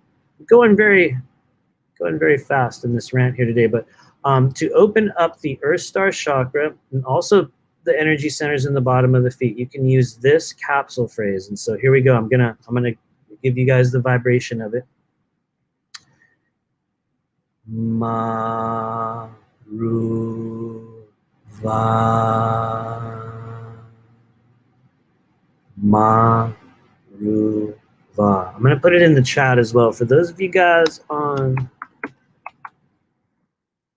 YouTube, we're going to put that one in the chat. Ma ru va. So Maru Va vibrates the base of the energy body. It's a capsule phrase that allows the bottoms of the feet and essentially the Earth Star chakra to begin to vibrate. Kind of like, you know, you can imagine you start vibrating something, like all the debris is going to fall off, you know, stuff will come off the sides of the jar, and it kind of shakes loose buildup from the energy body. For some people, that will begin the process of opening up the kidney meridian. And so for those of you guys that are wondering, is there a direct opening in the bottoms of the feet that connects directly to the energy system? Yes, it's the kidney meridian. And so for those of you guys that want to find it, I know we're doing tons of info here today, everyone. Thanks for following along. But for those of you guys that want to find the kidney meridian in the bottom of your feet, what you can do is basically check where your second toe is. You're going to find the second toe itself. I know I'm holding my hand up, which is totally different, but find the second toe. And what you're going to do is kind of draw a line right past the arch of your foot, right from the second toe, go right into the arch of your foot and kind of press your fingers around in there. And what will happen is you're going to find a little bit of a pressure point in there. Sometimes it'll be a little bit farther back. It'll be a little bit forward, to the right or to the left. Don't go too far. It's a subtle thing. But for those of you guys that can find it, that's the kidney meridian. It's point KD1. It's right at the bottoms of the feet. And for a lot of people, that is regarded as being similar to the pericardium 8 point. When we talk about this one earlier that we opened up to facilitate sending energy out, you have a similar thing down at the bottoms of the feet at the kidney meridian. So that's KD1.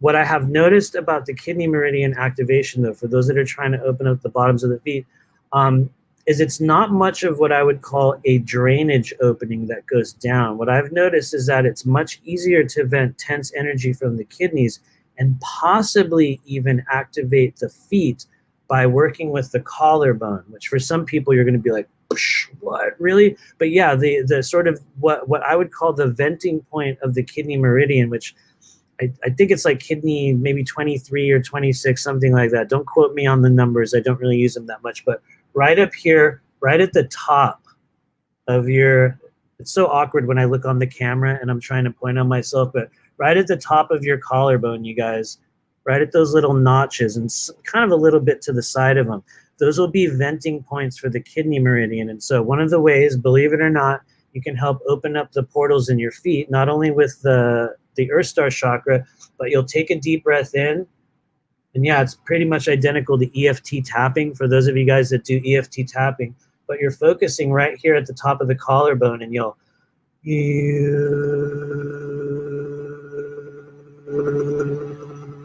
can let a breath out and tone, and you'll tap there, and it's kind of like, it'll kind of release energy from the kidneys themselves, which is really, I mean, probably one of the most powerful and important pathways in the body. Has so much to do with aging, your skin, your body, your energy levels, but they will need to be vented from time to time. It's not so much that they will need to be vented, as I'm kind of drooling on myself here. Some of you guys will notice that. But it's that the kidneys become pressurized. And how will you know? Because that, you know, for some people that's a crazy idea, right? The kidneys become pressurized, Matthew. How does that happen? What would that feel like? For a lot of us, what happens when the kidneys get pressurized? Anxiety. We get this really tense edge. You'll start to become kind of pushy and sudden, and it's like everyone gets it. You get a little sweaty. You're like, you know, this sort of urgency comes in. For those that work with meridians, you'll know it's also the urinary bladder and a bunch of other things as well. But the kidney will show up at times when we get very pushy, very steamed up, very pressurized. At times you can even get a little bit confrontational or confrontationally nervous. That's kidney energy. It's very, very interesting. Anyway, I know someone had asked about opening up the feet chakras, and then I went on a crazy rant about kidney energy. But yeah, I hope that helps. Maybe that was Deborah Sutherland. I can't remember, but thank you. Thank you, Brooklyn. Good information on Yes, think of it as an energetic groove, a tangible point of not entry but contact. However, grounding through Muladhara must be present. Thank you. That's the root chakra for everybody. Thank you, Brooklyn. I appreciate you. Totally. And so somebody had also asked about the left eye portal technology. Oh my Lord, that's a really fun can of worms. You can tell I still have a lot of that throat energy. I'm very like, there's a lot of stuff moving through there. But anyway, thank you, Hopeful Art, as well. And so, yeah, we were talking earlier about the sort of left eye portal, and some of you guys, maybe a few of you guys that saw or have seen some of the interviews that I've done, they're few and far between. But I have talked very openly over the past couple months about the process of what that is and how it works. And there's many different forms of it. There's many different ways in which these sort of energy portals open up in the body. By my understanding, some of them are technological. Technologic. I can't even say the word. You guys know where I'm going. Some of them are technology. Some of them are organic. Some of them are natural elements of the human body that open with time. But we have portals within our eyes. And one of the most commonly used ones, also one of the most commonly hijacked ones, is in the left eye. It has been studied and worked with through many, many cultures all throughout, antiquity. For those of you guys that have heard of, I can't even remember. It's literally skipping my mind right now. The left eye of somebody in Egyptian mythology. My Lord, I don't even have the name, guys. But the left eye serves as a portal into our consciousness. It also serves as an access point to key areas of the brain that when when sent energy to, when sort of interacted with, or in some cases when hijacked, can create entirely different we'll say frequencies within the body. Some of you guys, Horace, thank you, Hopeful Art. Yeah, there we go. Or Kelly Gates, thank you. I should have known that. You would think I would have known. But one of the Brooklyn Way says, "Is this why my left eye is whack?" It might be, but anyway, I'm kind of joking. I will talk about it through my experience with the left eye portal, because for some people it's a really weird, awkward can of worms, and every time I kind of talk about it, I get sort of tripped up. Usually that's a sign that spirit is kind of not necessarily in approval of some of the information. I mean, we have a choice of what we talk about. You'll find some intuitives will say, you can't, like you're not supposed to talk about that. Spirit will come in and shut them down. But what I have noticed is that doesn't really happen to me, but it'll become more difficult for me to convey a message. And so I like to kind of repurpose it through my own understanding of what that is. And so for me, I believe this was in 2018, I think I had the first moment of it. And I was at a retreat run by my friend Eric Rains. Some of you guys know Eric Rains, incredible individual. He puts on a yearly retreat out in Mount Shasta, where people will go out there and get activated and kind of, just receive a whole other wavelength of energy. And so I had been going to these for the last couple of years. And at one stage during one of the activations we had done, I actually felt and noticed this opening occur within my left eye. And to be technical, I think this was summer of 2018, probably I want to say July of 2018. And in one of the processes we had done, I noticed this light started to form in my left eye. It was like a little blue circle started to open up. And at the time I was like, oh, okay, interesting. It was just something that was there. And, I stayed there. I didn't say anything with it. And over the course of that week, I had a couple other really strange experiences. One of them was an out-of-body experience in which I was in some sort of a hall or a chamber. And in front of me was what looked like a crowd, or just this group of what looked like knights. I now understand them to be what I believe to be Templars. And so there was this group of men or beings or humanoids standing in front of me in what looked like kind of medieval looking outfits. I now, like I just said, I understand them to be Templars. Whether that's true or not, who knows? But what I noticed was that in the midst of them was a giant eye. And it was just this gigantic glowing eye drifting in the midst of all these people. And as I looked at it, I knew instantly it was like someone was handing me something. And I know that sounds like a really crazy phrase, right? You're like, what? Someone was handing you something, but it was very much like that. it wasn't like, you know, this moment of ceremony. It wasn't like a moment of ritual. It was almost like somebody was going, here you go, here, please, just, that's yours. It was like I was handed something, only I wasn't handed it. It went right into my left eye. And it was almost like this little right into my left eye. And there was a couple other things that happened, which would be even crazier if I mentioned them. Maybe one day I will. But what I noticed was that you know, after that moment, that sort of opening kind of grew and it would kind of expand. What I noticed was that in the months to follow, in the year after that, I started to experience movement. And it was as if the eye would kind of start to do stuff on its own and it would kind of move. I would feel these pulsations. And for those of you guys that are very observant, you'll notice that the left eye for a lot of us will do different things as we talk. And so what I noticed was that there was a different frequency kind of opening up in there.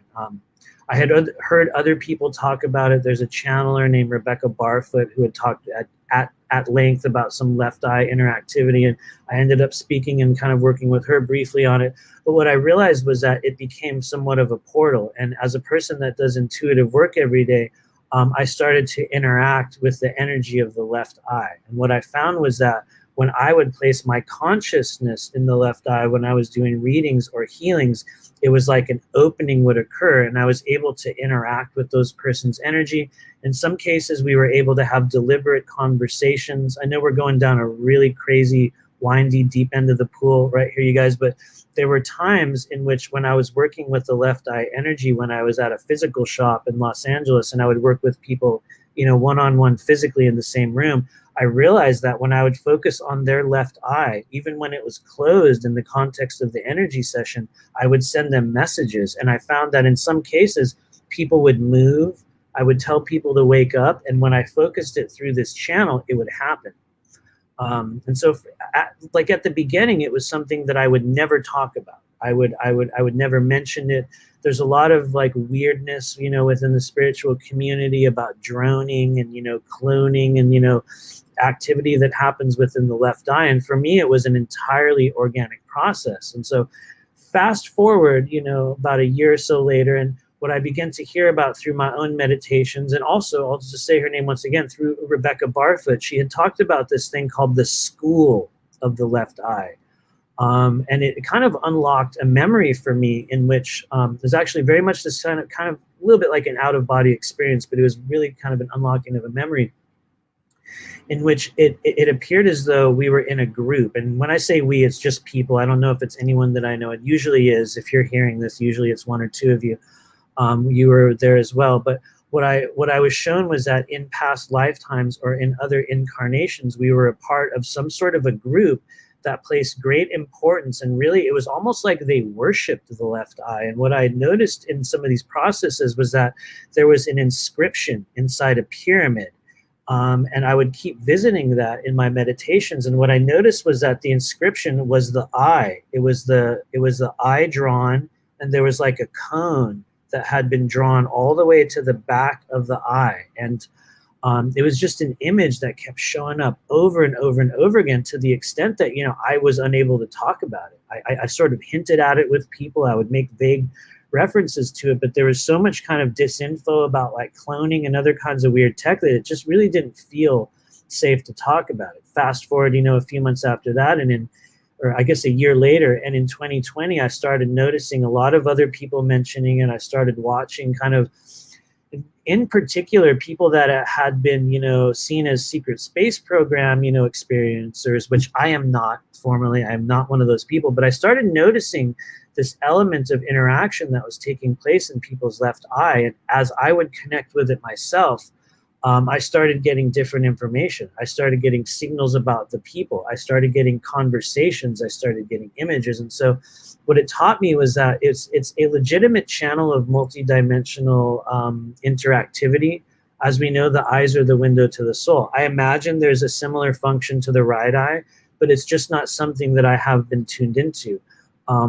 In looking further, you know, down the rabbit hole of what that represents, a lot of us, you know, we have heard about, you know, the eye of providence, I know it's always a dangerous keyword to use on YouTube, but things like Illuminati and stuff and the all-seeing eye, we've all heard of those things. And so there's a lot of kind of bizarre disinfo about how that works. But what I found was that as I continued to lean into, as I continued to interact, and even as I continue to focus on other people's left eyes, especially when I'm doing private sessions, it creates an entirely different layer of interactivity. And so anyway, I consider it to be one of the portals on the human body. And, some of you guys are going to experience that in your own way. But, for those of you guys that are trying to test telepathy or your ability to send those messages, you can use the left eye as a gateway into other people's consciousness. The awkward thing about that is that they might not be able to accurately receive the message, which is a whole other can of worms, which we can talk about. But that is a real thing. And so anyway, the left eye rant, there it is, you guys. What I have observed in some other people, in fact, maybe I shouldn't say their name because it's such a bizarre can of worms, everyone. Especially those of you guys on Facebook. Thank you, Michelle Hearts Aiello. There's still a big group of people from the previous version of my life on Facebook that might still know me, like back from when I was in bands and I was in a whole other version of me. So Facebook always gets the most like bizarreness out of it all. There's still some people that, they cannot reconcile the new version of you with the old version. So they get kind of triggered. So Facebook is fun for that. But yeah, thanks for being here, you guys. And so please, for those of you guys that, some of you guys will notice changes in the left eye, but there are a couple of people in really highly placed positions in our world. I sometimes get leery of saying their names, but one of them owns one of the biggest companies that sells all the stuff to you guys. They deliver stuff to your house constantly. You'll know who they are. He's probably the second or third richest guy in the world. What you're going to notice if you find out who that is, just so I don't get pinged on the, like the AI network or whatever, you'll notice that this individual has a massive left eye. And what you're going to find is that there is a type of experimentation happening within the sort of upper echelons of the elites on planet Earth, in which they are also beginning to interface and place technology within the left eye. And so by my understanding, one of the things that I was shown through my own journeys and, just the own stuff that I was going through was that the left eye was also being heavily, heavily hijacked. And so you're going to find, I think it's like the CEO of one of those big companies. No, it's not Elon Musk. But you're going to find him. Anyway, some of you guys already know who it is. I don't know why I'm dancing around the name today. Maybe that's a stupid thing to do. It's Jeff Bezos. You guys can just look him up and you'll notice that there is an artificially enhanced left eye portal in this person's body. It is not just a genetic anomaly. It is not just a thing that changes on the human body. Those of you guys that are able to use your intuition, you're going to start to look into it and you're going to get a feeling, you're going to get a thought form, you're going to get a wavelength. And for some of us that are still deeply stuck in third density, some of these things will sound like madness. And so don't worry if you're one of those people. There's some filters that we have to break through before, you're able to receive it on a different level. But definitely real. Thank you, Deborah. She says, sometimes I am unable to look at someone and I'll focus on one of their eyes. That's probably a good thing. I do that as well. Nowadays I do it more deliberately, but I think that's probably a good thing. People will send such a tremendous amount of energy through the eyes that for those of us that are just cognizantly aware and, you'll actually sort of like, like you'll tune in. When you do that with intention, for some of us, you'll get so much that it's like, oh, it's like you don't even want to look at it and you have to kind of like avert your gaze. And so I think that if you're feeling that, that's probably appropriate for people that are actively opening up their intuitive abilities. And so Miranda Anderson says, what about when one eye is smaller? I notice this a lot too. Sometimes I have to say it is really just one eye will be bigger than the other. Sometimes we'll have right or left eye dominance. We do have dominant eye. I think mine is actually my right, strangely enough. In terms of vision, I can see much clearer through my right eye. But yeah, I think in some cases people just have dominant eyes. I know there's somewhat of a neurological condition. There's probably many. As I say that, somebody that knows will be like, well, yeah, it's a million things. But I know there is a specific neurological or like a nerve condition that occurs in the face that will cause one of the eyes to kind of bug out a little bit. So it is actually possible. Sometimes, you know, sometimes a cigar is just a cigar. You know? Thank you. Yellow Owl says, if I look at their eyes, I can't concentrate. That makes sense as well. I think especially if people are sending a tremendous amount of energy and we're not cognizantly aware of it, yeah, it can feel very overwhelming. I do believe, though, that if you can train yourself to be aware and to just stay in focus and to allow yourself to remain in eye contact with people, which especially if you're in the US, I mean, it's a scary thing. We are taught, as especially Americans, they don't really make eye contact now. People feel threatened when you make eye contact. If you stay in eye contact with strangers, you'll watch all kinds of weird stuff happen. But I think it is one of the ways in which you can train yourself to be more cognizantly aware of the energy and the messages that people are sending out, especially because everyone's still wearing masks. And so you're only going to see the eyes. And so I think on another level, that means that there is more energy passing through there because we don't have this to work with anymore. You know what I mean? So much of us rely upon the expression that occurs here to understand the energy that's present. And so for those of us that have like super, you know, that have really integrated with the, you know, the parasitic control and the, you know, just the really negative timeline that we're all enjoying with the face diaper, that's literally causing us to put way more energetic emphasis on the eyes. In fact, you're going to notice, for those of you guys that live in like, you know, metropolitan areas, we're down here in Los Angeles, and you can walk around on the street without a mask on right now. And you will just watch people's eyes react to you because, you know, everyone's masked up, but you'll just watch them and it's like, you know, the eyes will totally shift. And so anyway, I know we're doing all kinds of wild angular ranting here today, but for those of you guys that can train yourself to stay focused on the eyes, it's going to be really intense at first. You're going to want to pull your gaze away really fast. You'll notice they'll sort of generate an emotion inside their body, and if you're tuned into their eyes, you will feel it.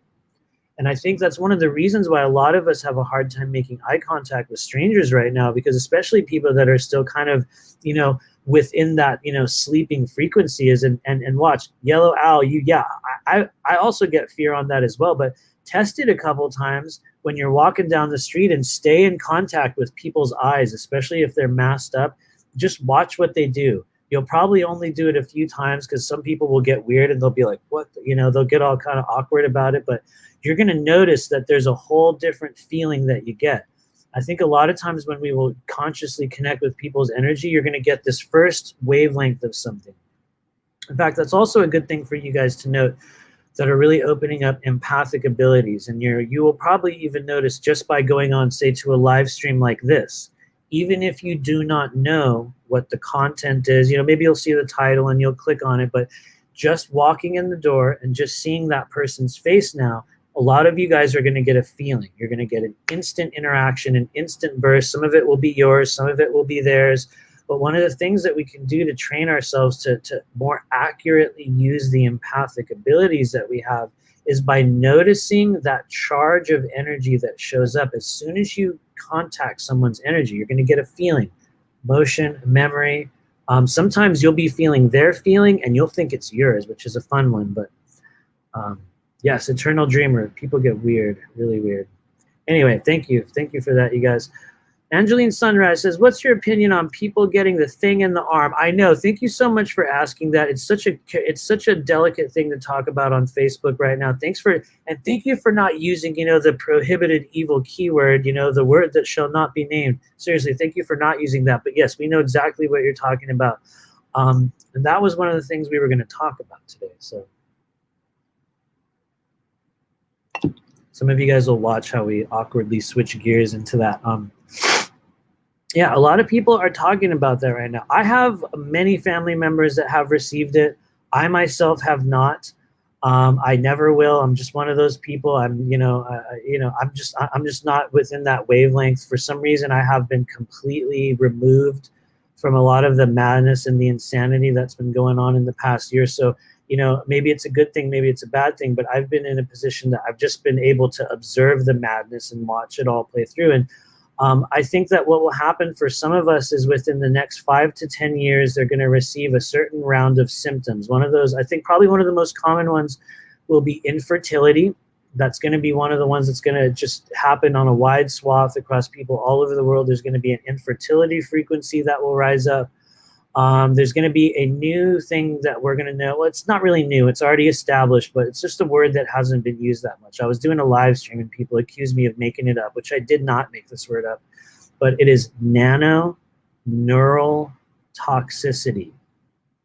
Nano-neural toxicity. And so what is nano-neural toxicity? It refers to a toxic level of buildup of nanotechnology within the brain that creates very, very difficult states in the body. For each of us, it's going to create a little bit of a different symptomology. Some people are going to get autoimmune disorders. Some people are going to get schizoaffective disorders. Some people are going to have a pre-existing kind of gene factor in the body that's going to awaken what we would call a genetic disease, something that they share with the family bloodline. And then there's also going to be a whole huge group of people that have nothing at all whatsoever. Nothing will happen in their body. Their body will completely defeat it. It'll kind of process through a lot of it. It'll kind of be exercised through the skin. There's going to be a number of different reactions to it, but it is also entirely possible, because I know there's so much madness around that process right now. It is possible that some people are going to get it and they will never have any negative interaction whatsoever. But there's also going to be a tremendous amount of people that are going to experience a fundamental change within their consciousness and their body. But it's not like that's going to take place, with the first two, I'll call them installments. It's not like it's going to take place with the first two installments. It's actually a multi-year process that takes place through many different things that will be added into the mix. One of the initial kind of things that we received in a lot of the first, I'll just call them installments again, of whatever that is, are sort of like holding places. At least when I look at the energy, which is absolutely possible. You guys have the ability to look at the energy of anything in the physical or non-physical world. And so you can also look at the energy of pharmaceuticals. And that's me using a very carefully chosen keyword there. You can look at the frequency of those things and you will receive information about them. And the information that I received upon the initial kind of batches that went out was that they were sort of like brackets and holding places that were being set up, kind of like an infrastructure in the body that in its initial waves can cause tremendous toxicity. But what it's doing is creating an infrastructure that starts from the ground up. It's something that will take place over time. And so there's some people that are going to have absolutely horrible things that will occur from some of this. Some people will be almost nearly untouched. It's kind of one of the things that happens with human consciousness. There are always exceptions. There are always differences. People are able to very, very quickly adapt and overcome those frequencies, which also brings us to the concept of shedding. And yes, I see all your comments. We're going to get there. Some of you guys will be triggered and be a little upset about this, but the concept of shedding right now, that's also real. It's been documented in other forms of, medical treatment. The body will shed a frequency. Anything that you take into the body will eventually be emitted on some level, especially pharmaceuticals or chemicals. Eventually they make their way through the skin. They'll go through the liver, the kidneys, whatever. They'll make their way through the body and eventually be released through the skin. And so, for some of us, we're going to be able to process through this stuff really, really easily. But the amazing thing about humans is that we always adapt. We always overcome, and it is absolutely known, which is one of the reasons why it's a multi-year process. For some of you guys, your family members are getting these and, it's neither here nor there. It doesn't matter what timeline they're on. Yes, it can absolutely have a horrible, horrible reaction in the body, but it does not have to. And I think that that's where a lot of us right now have sort of bought into very, very fatalistic timelines and worldviews and just very fearful frequencies around how these things interact. And so we've also heard about people receiving just, negative emotions, negative interactions, hormones shifting as a result of being around people that have had that frequency. And I have to admit, when I looked at the process of it from an energetic perspective, in the beginning, I wanted to say it was fake, that it wasn't happening, but it does appear as though there is a vibration that emits from the body after receiving whatever these are. It does change a little bit. However, what I have observed so far is that that does not seem to be the deciding factor for people that have symptoms as a result of what we would call shedding. I think it's more based on the individual makeup of the person that receives it, that has the symptomology, rather than what's being sent out. And I think that for people that do receive difficulty or some sort of an effect from what they perceive as shedding, it can be very easily changed or mitigated or blocked. One of the ways you'll do that is by detoxing your body from heavy metals, by beginning to work with the lymphatic system. And anyway, there's a number of other things we can do. But yes, people will shed that frequency. Some of us are going to experience it. Some of us will get triggered emotionally by it just because we know it's there, which is also one of the fundamental aspects of fourth density energy right now, is that it persists non-physically, and it's wavelengths of things that will hang around people, you know, in our midst. And so some people are going to be carrying a fear frequency around this process right now, and as a result of that frequency, they're going to be more heavily affected by whatever it is. And so you know, once again, just my observations and what I have, you know, noticed about this process. It's always fun using all the fun using all of the fun keywords, or not using, you know, the prohibited terms. And so I think a lot of you guys know where we're going. If you're some of the individuals that are within the, you know, the primary soul group that I work with, you're going to know what we're talking about. Second Banana says, claircognizant vibes. Thanks. Thank you. Thanks for being here. Kayla says, I recently realized I'm severely impacted by other people's moods and feelings. I walk into a room, and if it's tense, I feel it. It's weird for me. Yeah, that is literally real.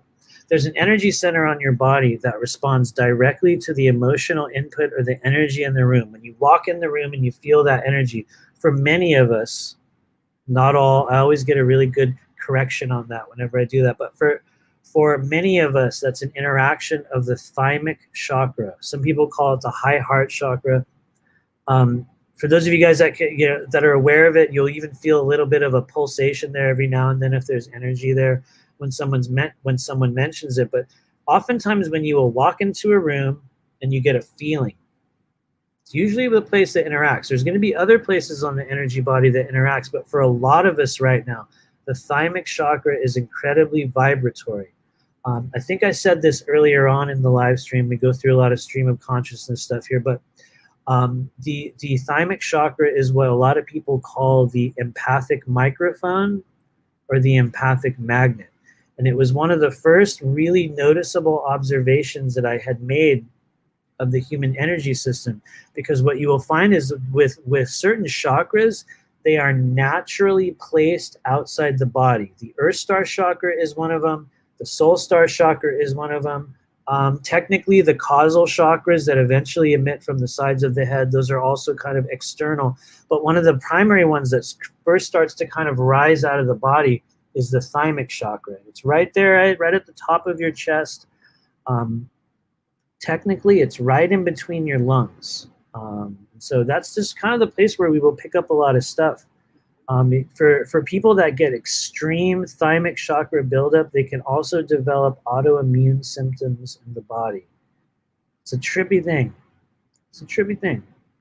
But yeah, thymic chakra. And so by learning to, you know, sort of clear or focus energy there, and one of the easiest ways for some of you guys, it's still very cheesy. You can literally tap into that energy and you can release that chakra. And I guess since we're going there and we're ranting so much today, I will go one step further, and I'm going to give you guys a capsule phrase, technically a mantra that you can use for the thymic chakra. Some of you guys have heard me use this before. It's Yang Ka Ro. Yang Ka Ro. And you will kind of emphasize the Ka, like when you actually lean into it, when you're opening up the thymic chakra, and it's almost like you'll kind of flick it with the vocal inflection, but it's Yang Karo. So you really emphasize the Ka. So once again, you guys can clear, or you can begin the process of clearing emotional energetic buildup from the thymic chakra by using Young Karo. Young Karo. I'm going to put it in the chat once again. There it is. Young Karo. Oh, Lord. Sorry. Young Karo. So Young Karo helps us open up the thymic chakra. Hello, Rhonda Elliott. Good to see you. So yeah, I hope that makes sense, you guys. Thanks for hanging out with all this wild stuff today. We see a couple more questions here from the people on YouTube. Second Banana says, I think the blink will be activated at a later date when they want to inflict stuff. Yes, that's actually part of the process. It's creating, the literal neural network inside the body that over time can be activated, altered, used, enhanced, attached to all sorts of things. It is literally an additional infrastructure in your body. That said, it doesn't mean, everyone has to, get completely up in arms and completely, lose their mind about it, because for some people on the earth plane, it's not even going to be a factor. And I know that's hard to internalize right now because there's so much insanity around all of this stuff. But yeah, take everything I say with a grain of salt as well. There's many other learned people within our spiritual community that are going to have much different opinions. They're going to have, they're going to say, I tuned in with my guides and I received this message, and they say that you must completely segregate yourself from those people and we can't be around them at all. Some people that you really respect are going to come out with messages like that. They're going to come out with this segregation, separation timeline thing, which for some people will work well. If you completely separate yourself from all the, perceived, other people in the world that don't share your vibration, sure, you will be separate from that. But there's also a call for a lot of, segregation and just weirdness and just continuing to draw dividing lines. I think it's just a little bit of a dangerous practice in the moment. But yes, it's a very tangled web. It's a very murky road, and so much is going on there that I have a feeling, especially people like myself that do this stuff professionally, whether it be energetic or not, we're going to also be creating a lot of revisions in the coming years, and you will hear me say this many times. I will change my mind upon receiving new information constantly. I think that's part of our responsibility for those of us that are professional intuitives, or for those of us that are professional energy workers. We have a responsibility, I think, to be able to self-edit, to look at energy and information as it comes in and go, well, guess what, you guys? Last month, we thought it was this, and we thought this was going on, and based upon our, previous information, we thought it was X, Y, and Z. Now that we've received, a new batch, we're now understanding that it's something entirely different. And so we're all going to be editing our outlooks. We're all going to be changing our definitions and, watching how this plays out over the coming years. But in my opinion, is, once again, this is just Matthew's outlook. It's nothing that I really pay a lot of disproportionate, mental energy to. It's not something that I have been overly concerned about. But what I am concerned about is just kind of like the weirdness and the disinfo and this crazy fear frequency around all this stuff. Anyway, some of you guys know where I'm going. Some of you guys will be like, he's talking about something else. Maybe he's talking about the secret space program. Yeah, probably that. Thank you, Rhonda Elliott. I think the dividing will only weaken us as a whole. Absolutely. I agree as well. And who knows, maybe I'm wrong. Watch. We're the ones that are wrong, and they're actually like, no, you must completely separate yourself from all those who do not share your worldview. Maybe that's the key, right?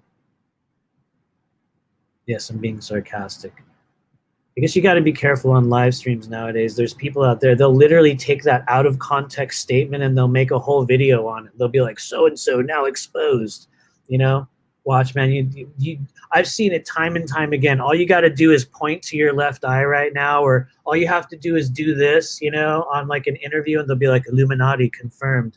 It's kind of a joke at times, you guys. It's a little bit funny, but it's a real thing. Thank you, Miranda Anderson. Appreciate it. And so let me know if you guys have any other questions. We're kind of just in the crazy ranting stage at this point. Most of the things we were going to mention have already come and gone. Yeah, totally. Yellow Owl. Sometimes a cigar is just a cigar. You know what I mean? People were losing it for a while. What, in like 2019, when, you know, every time they saw a little squiggly line on someone's logo, you know, and granted, there was a lot of confirmation for those that follow, you know, just the process of, you know, exposing the pedophilia in the world. You know, there was a lot of symbology around that that indicated exactly what that was. But what we also saw with a lot of people was that, you know, you couldn't even draw like a little bit of a squiggly line on something for a while without people, you know, saying you're part of this. You can't put your hands together in some sort of a weird posture without getting called Illuminati. You can't take a picture, you know, or point to the left eye without getting a whole other, you know, wavelength of bullshit. That's just kind of how it is, I think, within our community. Everyone's at a different stage of, you know, discernment. We've all got some interesting filters. And anyway, we're just kind of rambling on and on at this point. So feel free if you guys have any questions. Let me know if there's anything else you want to talk about. We're going to scroll through and grab a couple of other comments here. And I will mention one thing, actually. Here it goes. It just came back into my head. One of the most exciting things that we've been doing in the School of Multidimensional Intuition over the past month, because a lot of you guys noticed after we did Starseed Adventures, we just kind of bounced, went into this crazy bubble of work. And what we had done in the meantime was that Spirit had guided myself and my wife to start an actual multidimensional training program to open it up for a pilot group of 12. And actually it became 14 individuals that we were going to take through a multi-month process of opening up energy centers, enhancing and training the human body for the express purpose of opening up the intuitive abilities, or really just kind of like the mission elements, the aspects of you that chose to be awakened at this point of the journey so that you could do the work that you chose to do or you chose to become during this, you know, what some people call awakening, dimensional shift, everyone's favorite new cage buzzword, ascension right now. It's all pretty soon that one, you know, that one's going to have a little bit of an awkward connotation. Not like it doesn't already, but you guys will just notice how these terms just become more and more oversaturated. But so over the past month, what we had begun doing was starting a very deliberate process of activation. And so it's a thing we've been using in conjunction with Rife frequency technology. Some of you guys are going to be familiar with Rife frequency technology. It was created by Royal Raymond Rife many, many decades ago. Don't ask me to state the year because I don't know, but what he discovered was that each and everything within the physical world carries a vibration, and the vibration can be measured. And what he discovered through his own processes of creating, you know, a number of very highly, you know, complex technological, you know, inventions in previous, you know, I think it was the 30s that I was mentally searching for the date. You guys could tell I'm like verbally stumbling there, but I think it was in the 1930s. It might have been before that. I could be totally wrong, but what they discovered was that by beaming specific frequencies into the human body through a number of methods, we have a number of them now. We use plasma, we use scalar technology. We even have a remote frequency device that sends it into the body. What they discovered was that they had the ability to destroy pathogens, to literally cure the human body of things and maladies and certain diseases that we had been taught were uncurable. And so from the medical uses aside, what we have found in the years since is that Rife technology or frequency entrainment using specific frequencies has a tremendous impact on our energy body, on the chakras, on the meridians, and also we've also discovered tremendous impact on the endocrine system, which is your hormonal system and the balance therein. And so what we did is we took this pilot group of 14 individuals and we started a process of Rife frequency technology detox in conjunction with dedicated, very specific frequencies beamed into the energy body. And for those of you guys in the program, you know, we've been working with the navel chakra, the third eye chakra. We've been looking at different aspects of the energy body, and we're just getting started. But what we found is that it's creating results from the very first day that we started the Rife treatments. People felt it. They interacted with it. They were able to feel that something within the energy body was shifting. Now, I will say, not every single person has had tremendous results. Not every single person is being blown off the map, but nearly everyone in this pilot group right now is experiencing a shifting of symptoms, a lightening within the energy body, emotional frequencies and programs slowly releasing from the energy body. Yes, it is a gradual process, but what we're finding is that, there are whole new wavelengths of entrainment that we can use to completely advance our consciousness. And so, that's a kind of a cumbersome, way to describe it. But what we're doing is over this next, I guess it's 5 months now, over the next 5-month period, we're going to continue this process of entrainment, with the idea that in the coming years, we're going to be able to open a physical center that's going to allow people to come in and receive the physical version of these treatments. Because right now they're being done via remote, which is incredibly useful. It is also the mildest form of Rife therapy, but it's basically giving us an additional layer of interactivity with the non-human energy body. And so we've also identified a little bit of a different process. I call it the spirit detox process, and we're probably going to do a whole separate live stream specifically talking about the spirit detox process, because we're about 2 hours into this thing now, and it kind of deserves a bit more time and focus than I can give it in the moment. But one of the really cool things about the Rife treatment process that we're doing right now is a thing called the terrain detox, which some people will be very familiar with it, but what it does is essentially lay the groundwork in the human body to receive frequency treatments on a deeper level. And so what it does is, over a period of, in this case, we're using it for a 30-day period, but it's actually an 11-day frequency cycle that sort of vibrates within and against the human body to release layers of density. It goes through an 11-day cycle with heavy metals, chemical buildup in the body. We work with the lymphatic system, the kidneys, the liver, building blood, purifying blood. And what it does is, over the 30-day period, is we're constantly sending those frequencies into the body.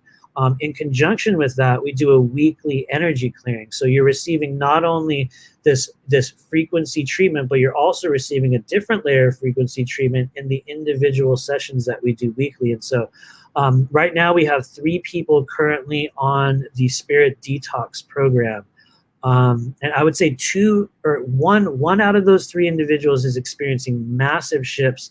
The other 2 are in early stages of it. So they've just started the detox process, but it is absolutely fascinating. And it's something that I'm absolutely obsessed with working with, and just learning more about how we can use this to begin to continue to enhance and heal the human body.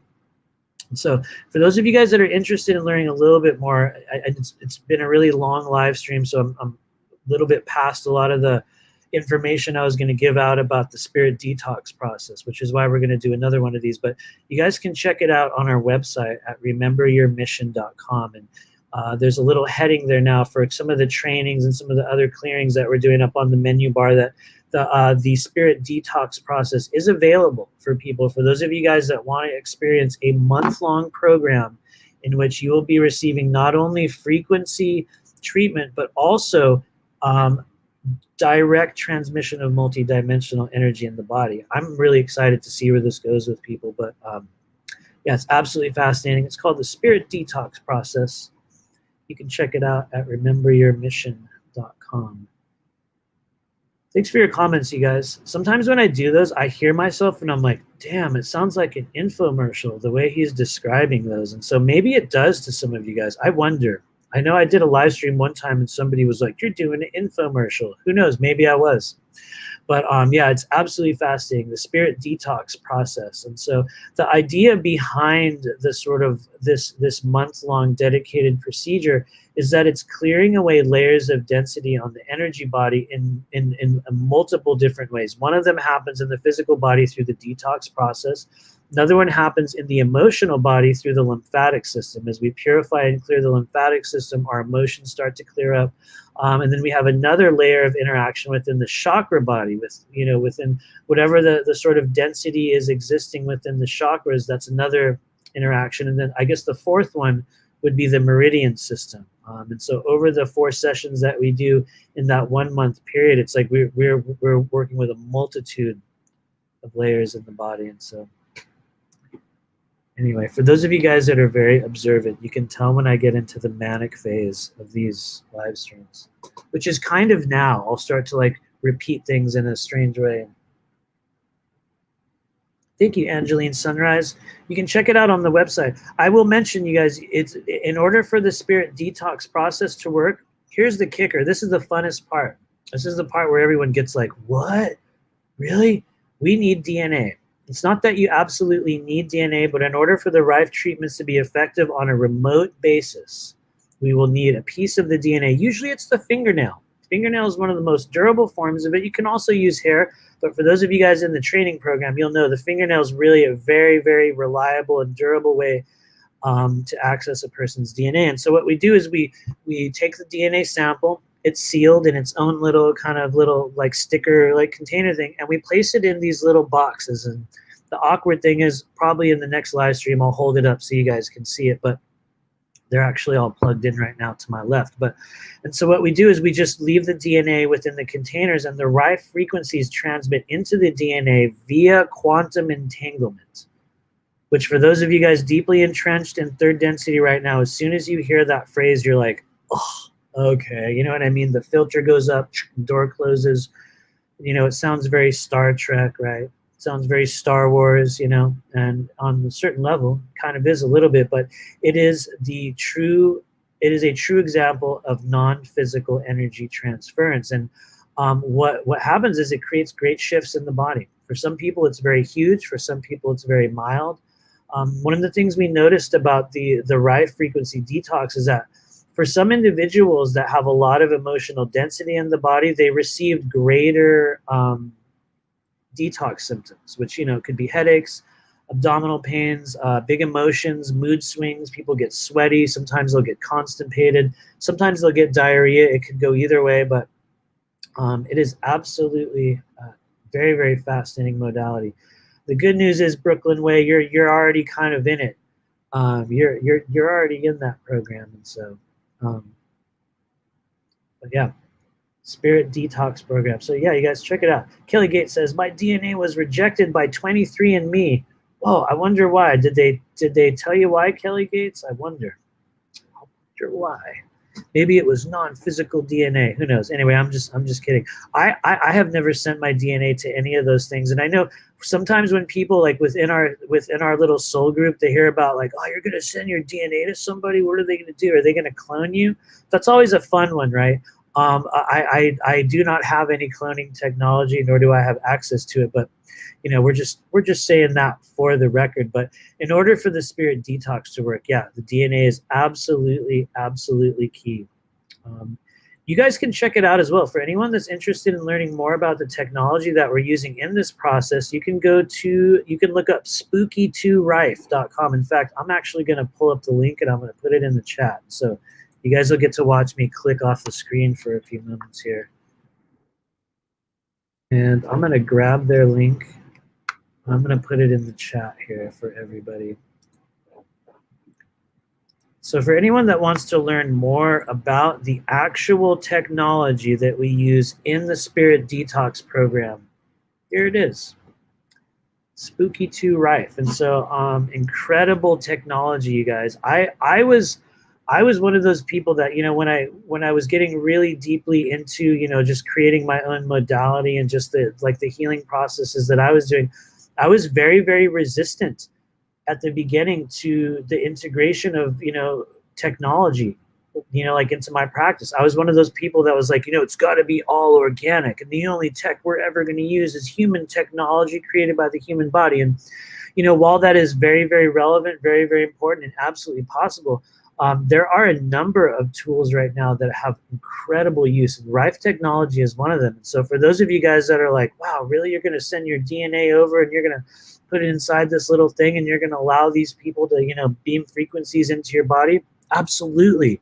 That's literally what we're doing. And what we find is that, you know, when we enter those situations with an open mind and a willing heart, people are able to experience shocking levels of transformation and healing. And all you guys got to do is look at the website, check out the Spooky2 website, and you're going to find all kinds of like testimonials and people that have also used that technology. I would say one of the differences with what we're doing in the School of Multidimensional Intuition with Rife technology is that we're using it much more for enhancement and activation of the human energy body, and a little bit less for specific healing. And while it is a big aspect of what we do in these programs, we are really much more about training, activating, and awakening, really kind of helping people step into the next chapter of whatever they're doing. And so Brooklyn Way says, oh snap, did you get itchy palms? Maybe we did at times, who knows? Maybe that's in response to the DNA thing. But I have had that before, Brooklyn. That's why I'm like, wait, why are you asking about that? But anyway, absolutely. Let me know if you guys have any other questions. We're just sort of lingering at this point. So I know there's a million way cooler live streams going on, like way more cool people that have much more fun and inflammatory things to tell you about, patriots and, who's in charge and, when the storm is coming and all that stuff. So I know there's lots more fun live streams you guys can tune into. Thank you for being at this one. We definitely don't toe the line. I definitely do not toe the line of the current kind of political or pseudo-political madness. In fact, most of it's just a show to me.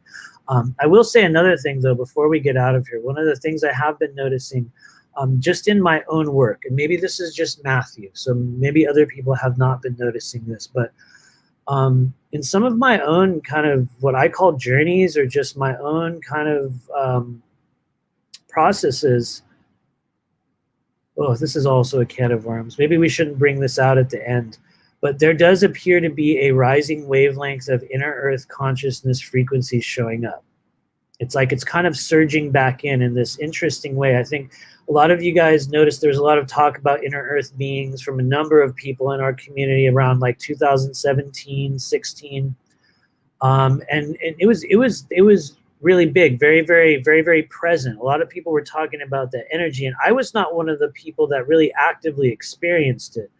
It was something that I was aware of, and I was even at the time I was in another marriage, and the person that I had been married to at the time, she had even had experiences, with inner earth beings, and that this was a person who had no knowledge and no interest in those things. And so I acknowledged it very, very early on as being a absolutely legitimately real wavelength of extraterrestrial, I guess we could say terrestrial consciousness that was interacting with people on the earth plane. But one of the things that I've noticed, I think since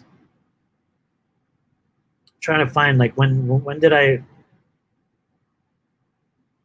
would say within the last 2 weeks, which could be a little bit of a rough estimate, but what I observed in my own processes maybe more so within the last month, now that I'm checking into that, was it seemed as though there were areas, openings, or even elements, structures within what we would call the inner earth frequencies, which is essentially a fourth density wavelength, entirely present, but not physically with us. And what I noticed was that it seemed as though those frequencies were beginning to vibrate. It was like the volume was getting turned up, almost as if you could hear a recording from way off in the distance, like down the street, and suddenly you could hear it a little bit louder. There was a little bit more energy there.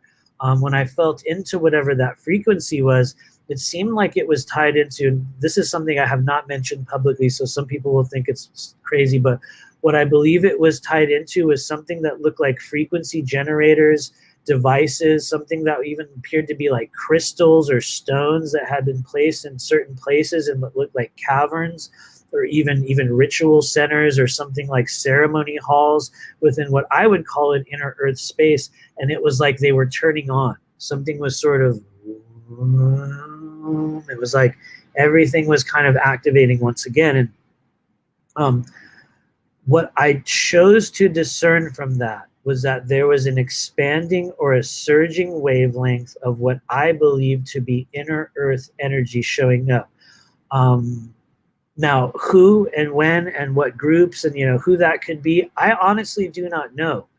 I've noticed there's a person named Elena Denon who's talking a lot about it right now, and it's very, very fascinating. I have not fully looked into the energy of what she presents, but it is very, very fascinating. And I think that she may have been referencing some of this stuff as well from possibly a different perspective, maybe from someone that's interacting with that energy on a different level. Because I'm not one of those people that when I've tuned into extraterrestrial frequencies, you guys, I'm not one of those ones that for some reason they don't tell me their names. I've never had any being shown up in my meditations or in an astral space and go, hey, what's up? We're from the Pleiades. Nobody has ever said that. They have given me other names. They have given me other words. They have said phrases to me in other languages and shown me locations, but I have never ever received a location or a name or a planet from any being. And so, take that with a grain of salt. Take from that what you will. Some people will say, well, they always identify themselves. Other people say they don't at all. And I think it's entirely individual. But what I noticed over the past month was that it was almost like the volume was getting turned up once again. And it's interesting when I say volume, because there's also another frequency that you're going to find that's getting turned up, and it's almost like this sort of false kind of like contrived frequency that comes from people that channel kind of elements of just their own internalized energy. You're going to find a lot of people also presenting channeled works or just new pieces of disclosure information that are actually filtered through their own consciousness that are going to almost feel entirely dead. And so some of it's going to be real, some of it's going to be, very, very distorted. But I think that regardless, it's born from an actual frequency increase that seems to emanate from, inside the earth rather than outside of it. Okay, we will go there as well. Lots of information coming in today. In addition to that, it appears as though there are a number of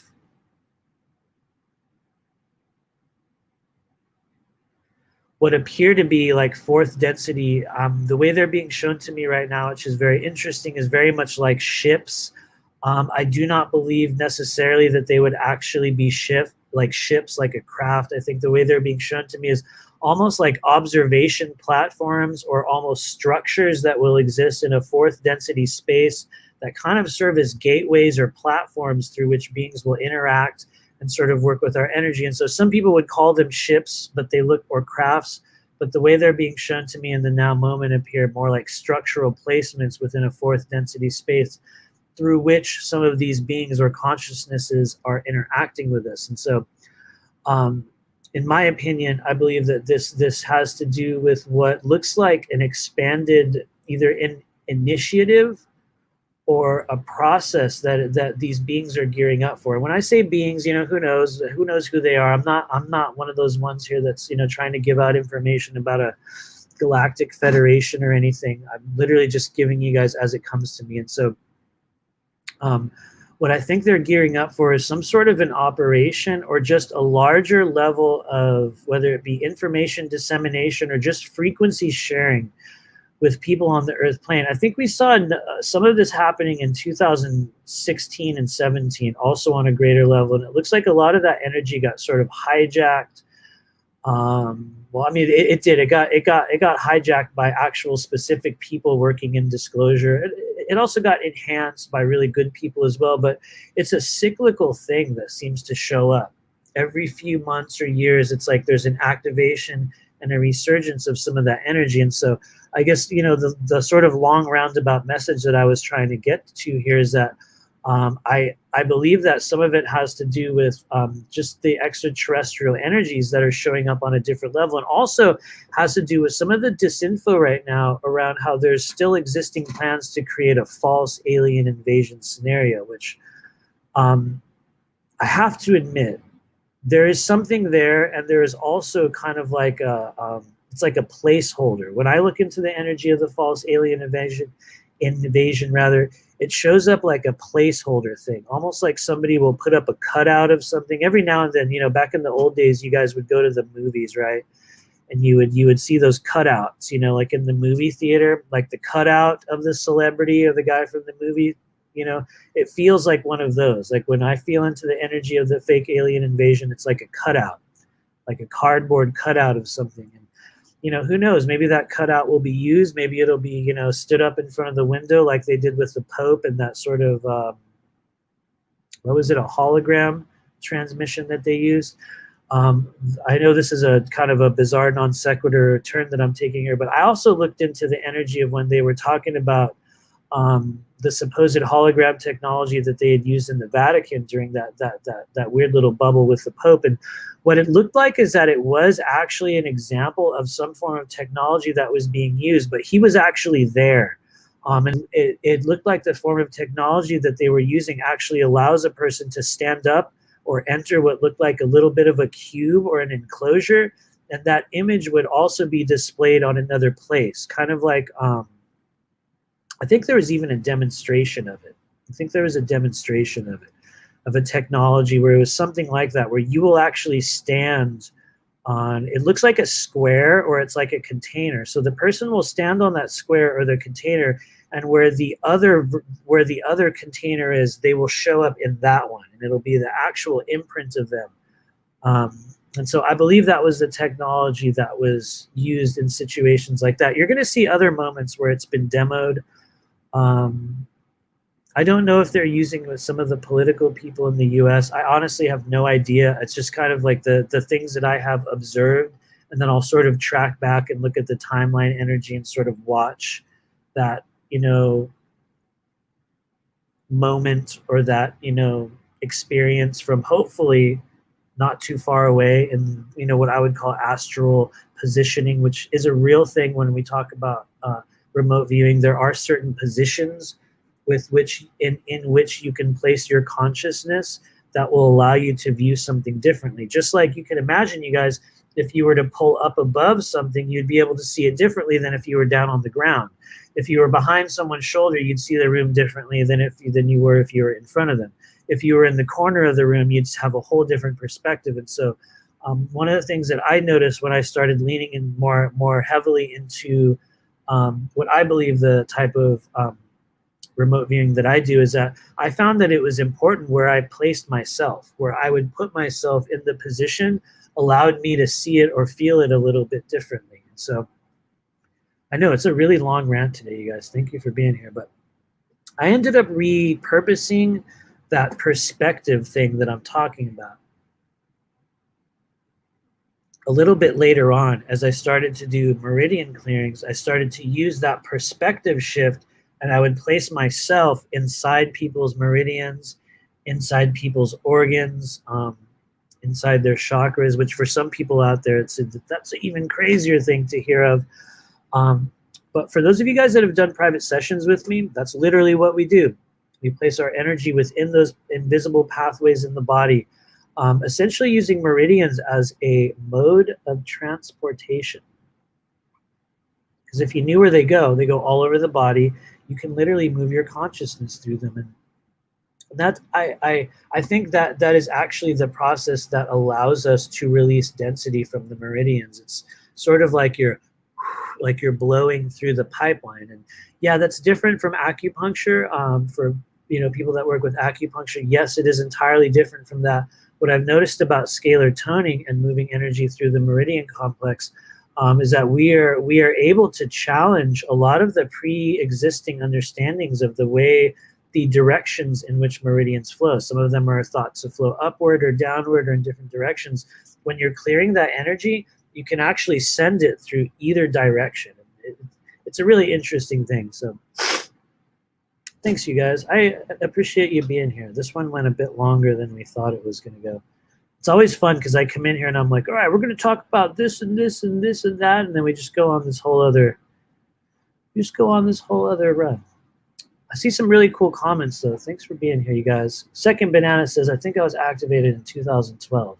I had assistance from benevolent beings. You probably were, honestly. Don't know who they are, but they made their presence known in many different ways. Helped me get myself together spiritually. You know what they probably did? And that's literally real. And it happens all the time. And in 2012, even though that was such a, just an overblown time within the spiritual community, so much conspiracy and disinfo and all kinds of wildness, the reality is 2012 was a mass awakening portal. And many people on the earth plane, myself included, had really, really crazy events. Huge transformations took place in 2012. And at that stage of my life, you guys, I was not even really tuned into a lot of this stuff.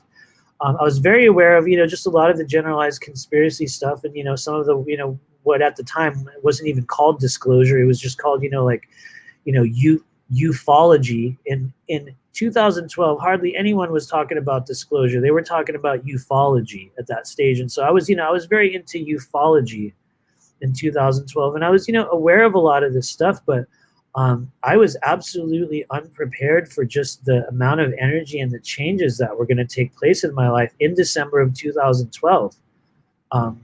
It was huge. It was, in fact, for some of you guys have already heard this story, but in 2012, I think I started organically the awakening process. And it was around summer of 2012, you guys, some of you guys have heard this before, but it was almost like the top of my head or the inside of my body, which always, get ready for a crazy term. It was like it was ripping open.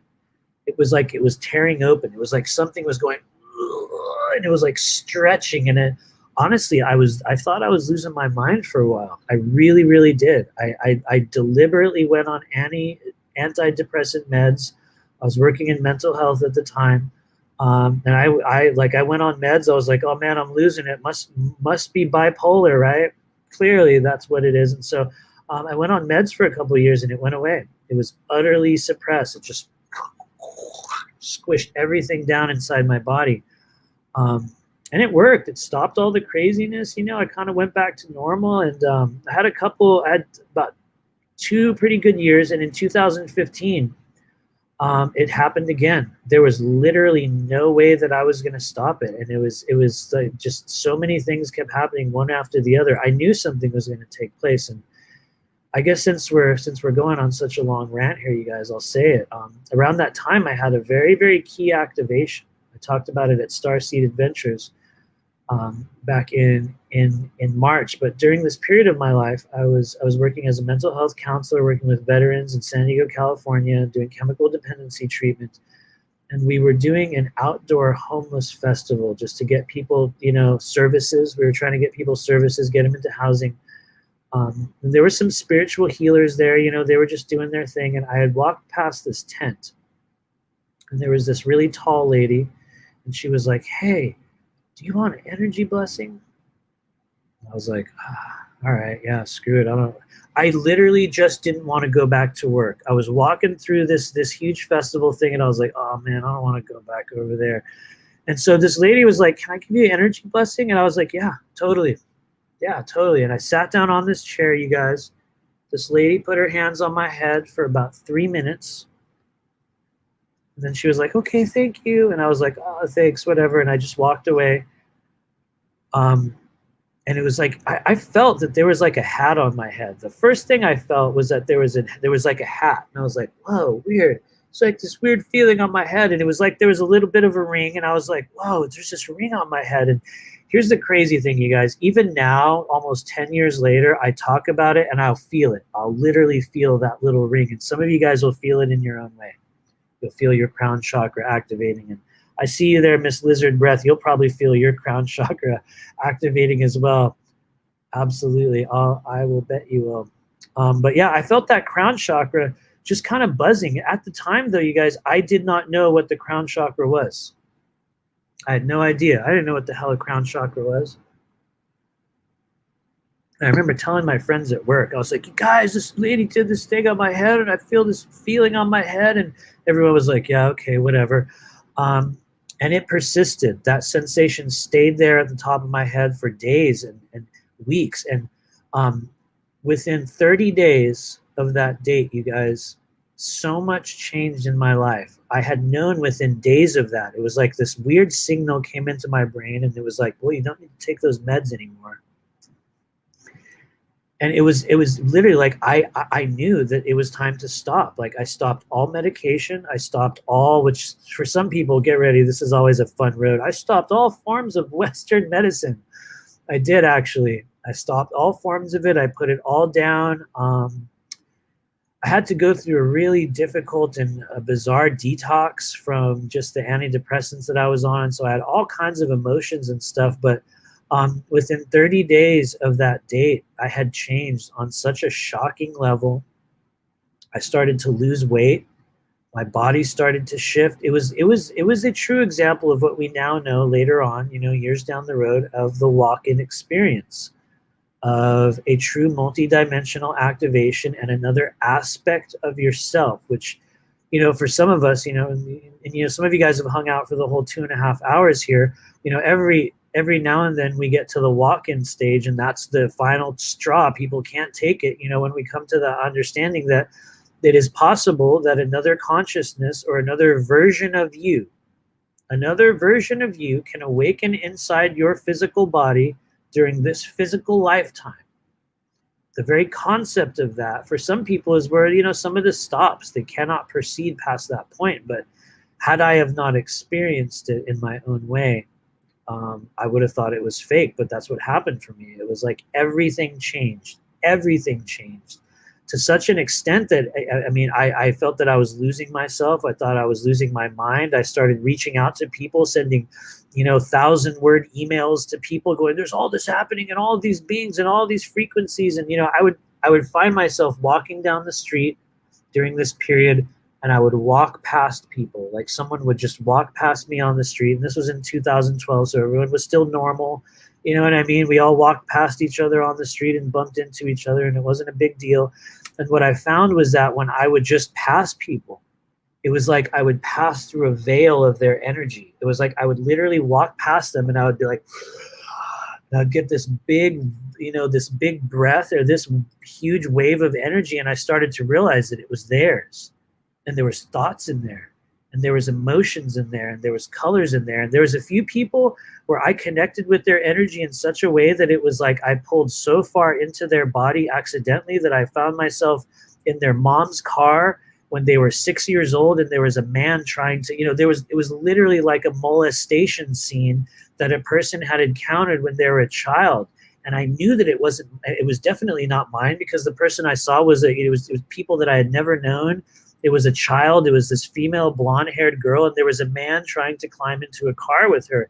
And it was right as I walked past this person's energy, and it's like I took this big breath in, and I would just walk past, and after a while, I would kind of experiment with it. And, it's one of those things, you guys, where you don't really tell anyone at the time. Because if we tell people in this world, sometimes when you're going through big activations within the third density framework, people think that, you're schizophrenic. They'll think you're going through schizoaffective disorder. They'll think you're in a bipolar mania wave. And every now and then, people that are in those waves will experience those things. And so, there's an interchangeability when energy gets really expanded in the body. But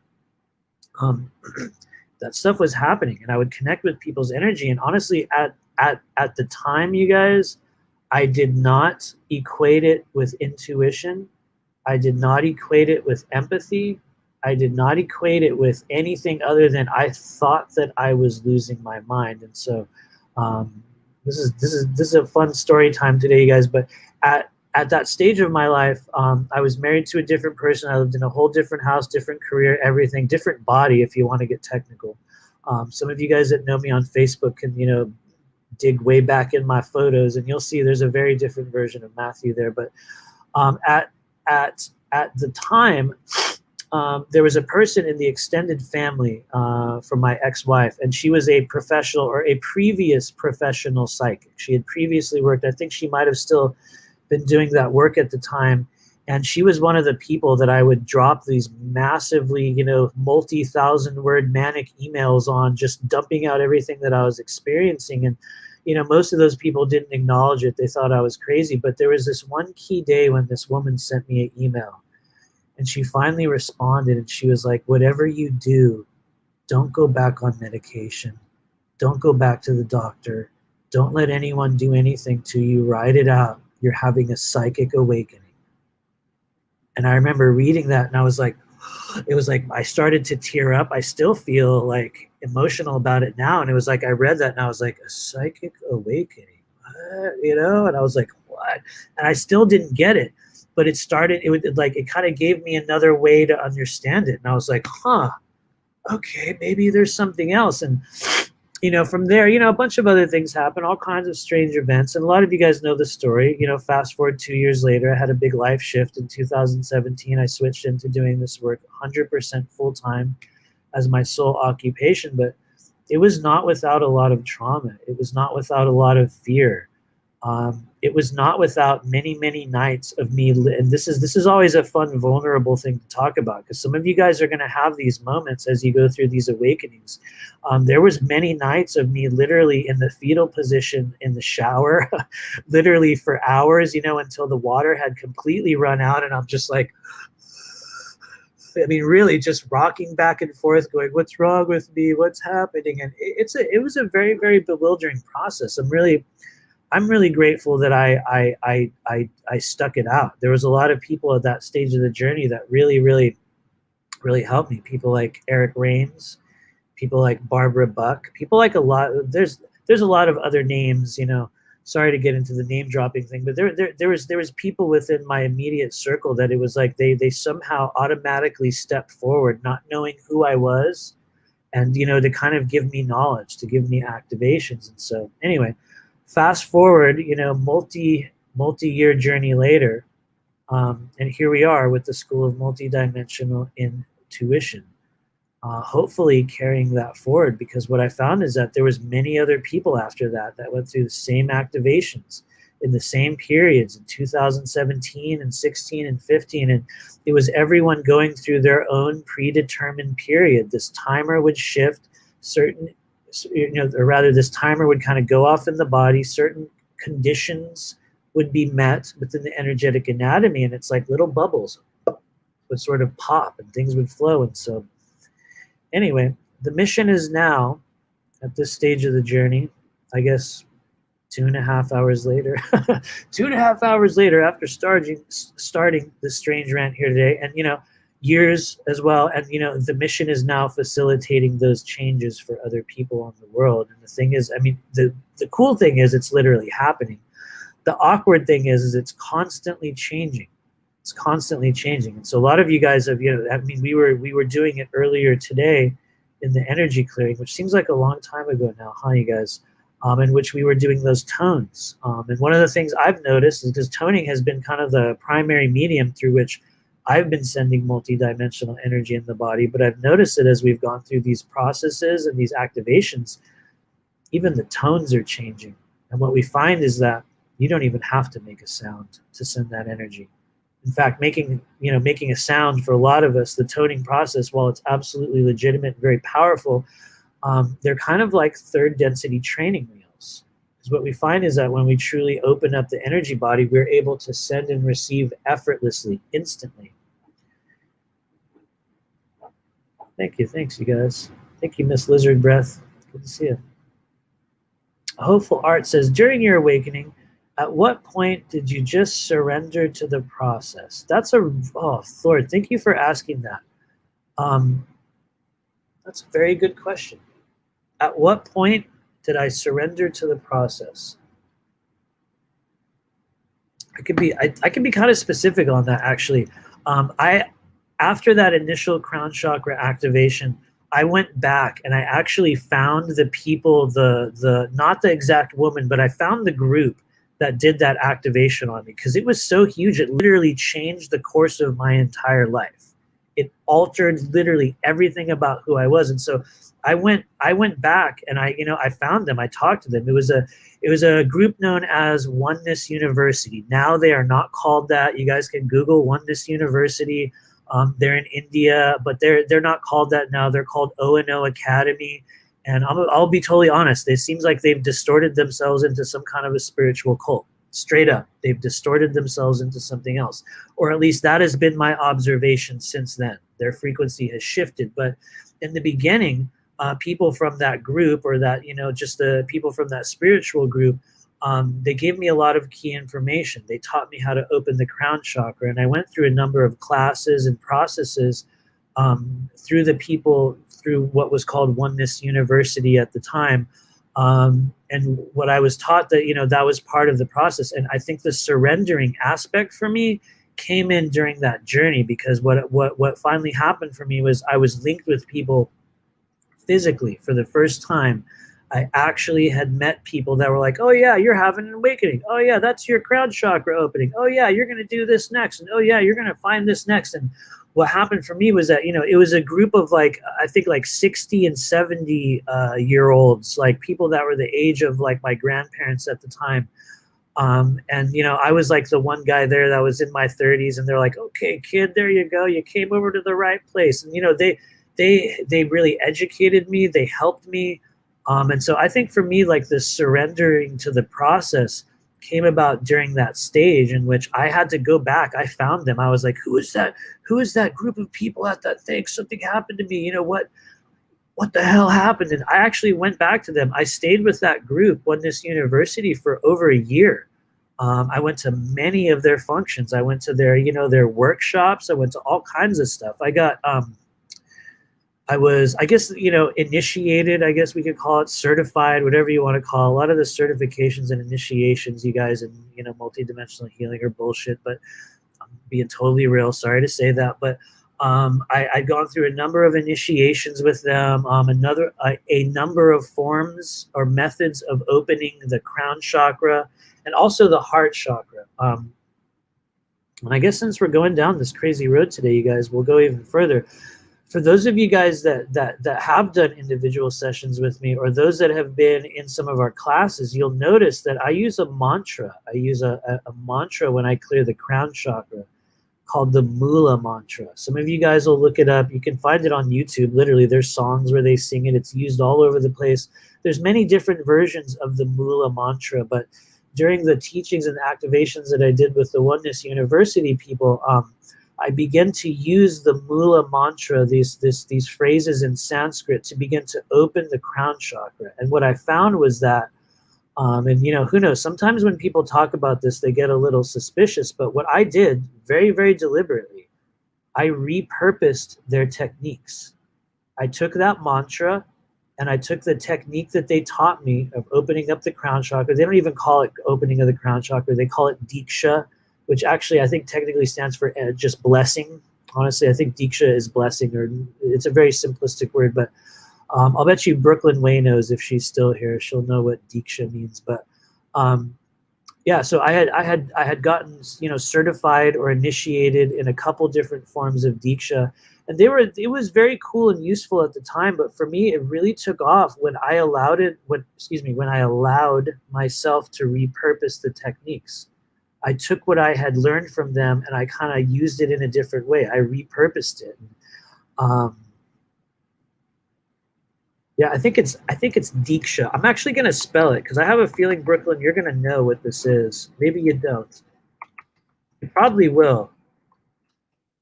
But this was the way they said it. Or this was the way they spelled it. Was Diksha. So who knows? I might be, describing it wrong. People that know, people that are much more in tune with, the sort of Eastern modalities and the Eastern frequencies, and a lot of the initiation. There you go. And so yeah, we were initiated in other forms of Diksha, which I guess is initiation. But yeah, one of the most potent forms of that was the opening of the crown chakra. And I use it in almost every single session that I do today. In fact, it taught me a lot about the human energy body, in that what I learned through the process of attuning myself to the Diksha techniques that they taught us, I began to observe in my own way that there were a number of energy portals, that there were a number of places on the human body that just upon aiming energy at them were kind of like they were a bit softer. They were a bit more pliable. They were a bit more, open. We could move energy in and out. What I found was that, clearly the crown is one of those. I also discovered the temples, and some of you guys have heard me say this. It's been maybe about a year or two since I've actually made this statement, but honestly, I believe that probably the most permeable area of the human energy field, at least the one that I've found, the most permeable, meaning you can just put energy right in there, it's the temples. And all you have to do is really just push your finger against your temples and feel the softness of the bone there. And you're going to notice it. I mean, it's a very permeable part of the energy body. But I started to notice that there were vents. There were places on the body that we could move energy in and out of. The temples, the shoulder blades, the bottoms of the feet, even the groin has a very important energy portal. No, it's not the genitals. It's actually right inside the I call it the crook. It's really just right in the psoas muscle where your legs connect, right in the inner corner of your groin. That's also a place where energy will emit from the body. The backs of your knees, are very, very important for that. Under the arms as well, very important, as is the lymphatic kind of bundles that kind of hang out right under the chin right there. Those are all what some people call vents. Well, maybe not some people. I call them vents. They're venting and kind of portals for energy, but very, very powerful. And so I guess those were things that I kind of picked up through my experience with Oneness University. Oh, cool. Monica Caraba Huibers. I don't know how to say your last name. Sorry if I massacred it, Monica. It looks like Huibers to me. But yeah, she says, Diksha, I did Oneness stuff for a while too. Too bad they went astray. They really did. They really did. Sorry if there's any Oneness people watching, but they did. They got weird. I don't care. Like, they really did. They turned very strange. They turned very much into something that looks like a cult. And they were not like that. When I hooked up with them, it was just this incredible community of people, and they would gather every week, and it was beautiful. And they did energy blessings on it, and it was awesome. And then as I noticed, it went farther and farther, and they were like, you can only use these techniques. You must only do it this way. You can only say these words. You can only do, it got so dogmatic. It got so weird that it came to a stage where I just stopped going. You know what I mean? You will sort of move on from frequencies. You'll sort of move on from groups. Monica, I think what actually happened was I noticed they switched their, this will sound so funny, you guys. They switched their leader. Their leader changed. There was like it was like this couple in the beginning. It was like, I can't like remember their names. I don't want to massacre it, but there was like this sort of avatar couple that they, regarded as being like the frequency holders. And what I noticed after a while was I think the avatars changed, and they sort of moved over to maybe there was a generational shift. They changed the name of the organization. It was weird. Anyway, not to go too far down a oneness University hole, but man, it was such a trip. Some of you guys have heard of Oneness University from the old days. There was even people there. They were really stricken with me for a while. They wanted to pay for me to go to India and stuff. It was really interesting, especially if you show up in groups like that as like a younger person and you have a big experience. They're all like, oh, they kind of do like the love bomb thing. And there was a lot of that. There was a lot of that type of stuff. It was a really trippy thing. Sorry to go on the Oneness University rant, but they had some really fun forms of Diksha where they would do these energy blessings with people. They'll all gather at this house, and there was these people. They were like specially attuned couples. They're like these couples that had gone through these special attunements. They had to go through these special activations in the temple. And what they would do is they would set up these groups where people will come to their house and they'll put themselves. This is this is kind of funny. They will put themselves in this trance, and they will sit on these chairs, and they'll do this thing. You guys get ready, where they do the open eye meditation, and they go.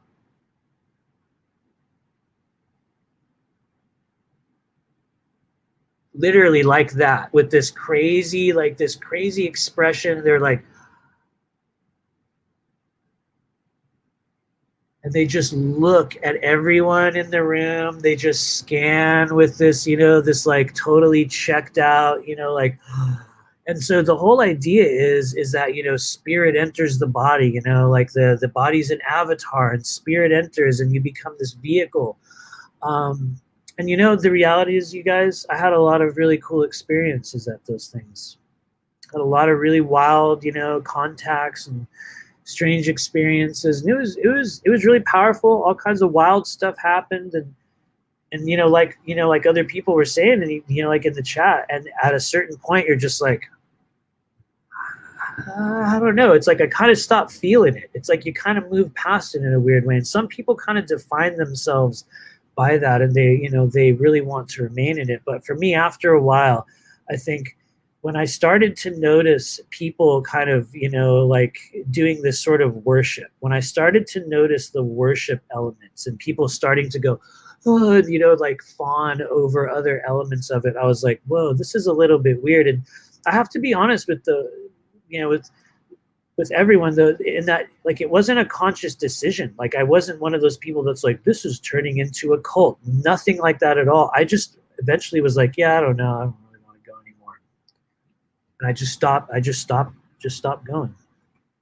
You know,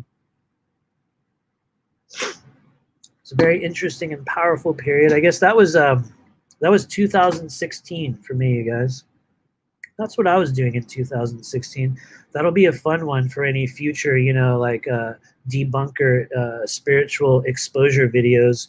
Matthew Mornian once talked about how he used to attend strange spiritual, cult meetings. At the time, it wasn't a cult. It was just this wild group of people, but it definitely seemed to become one later on.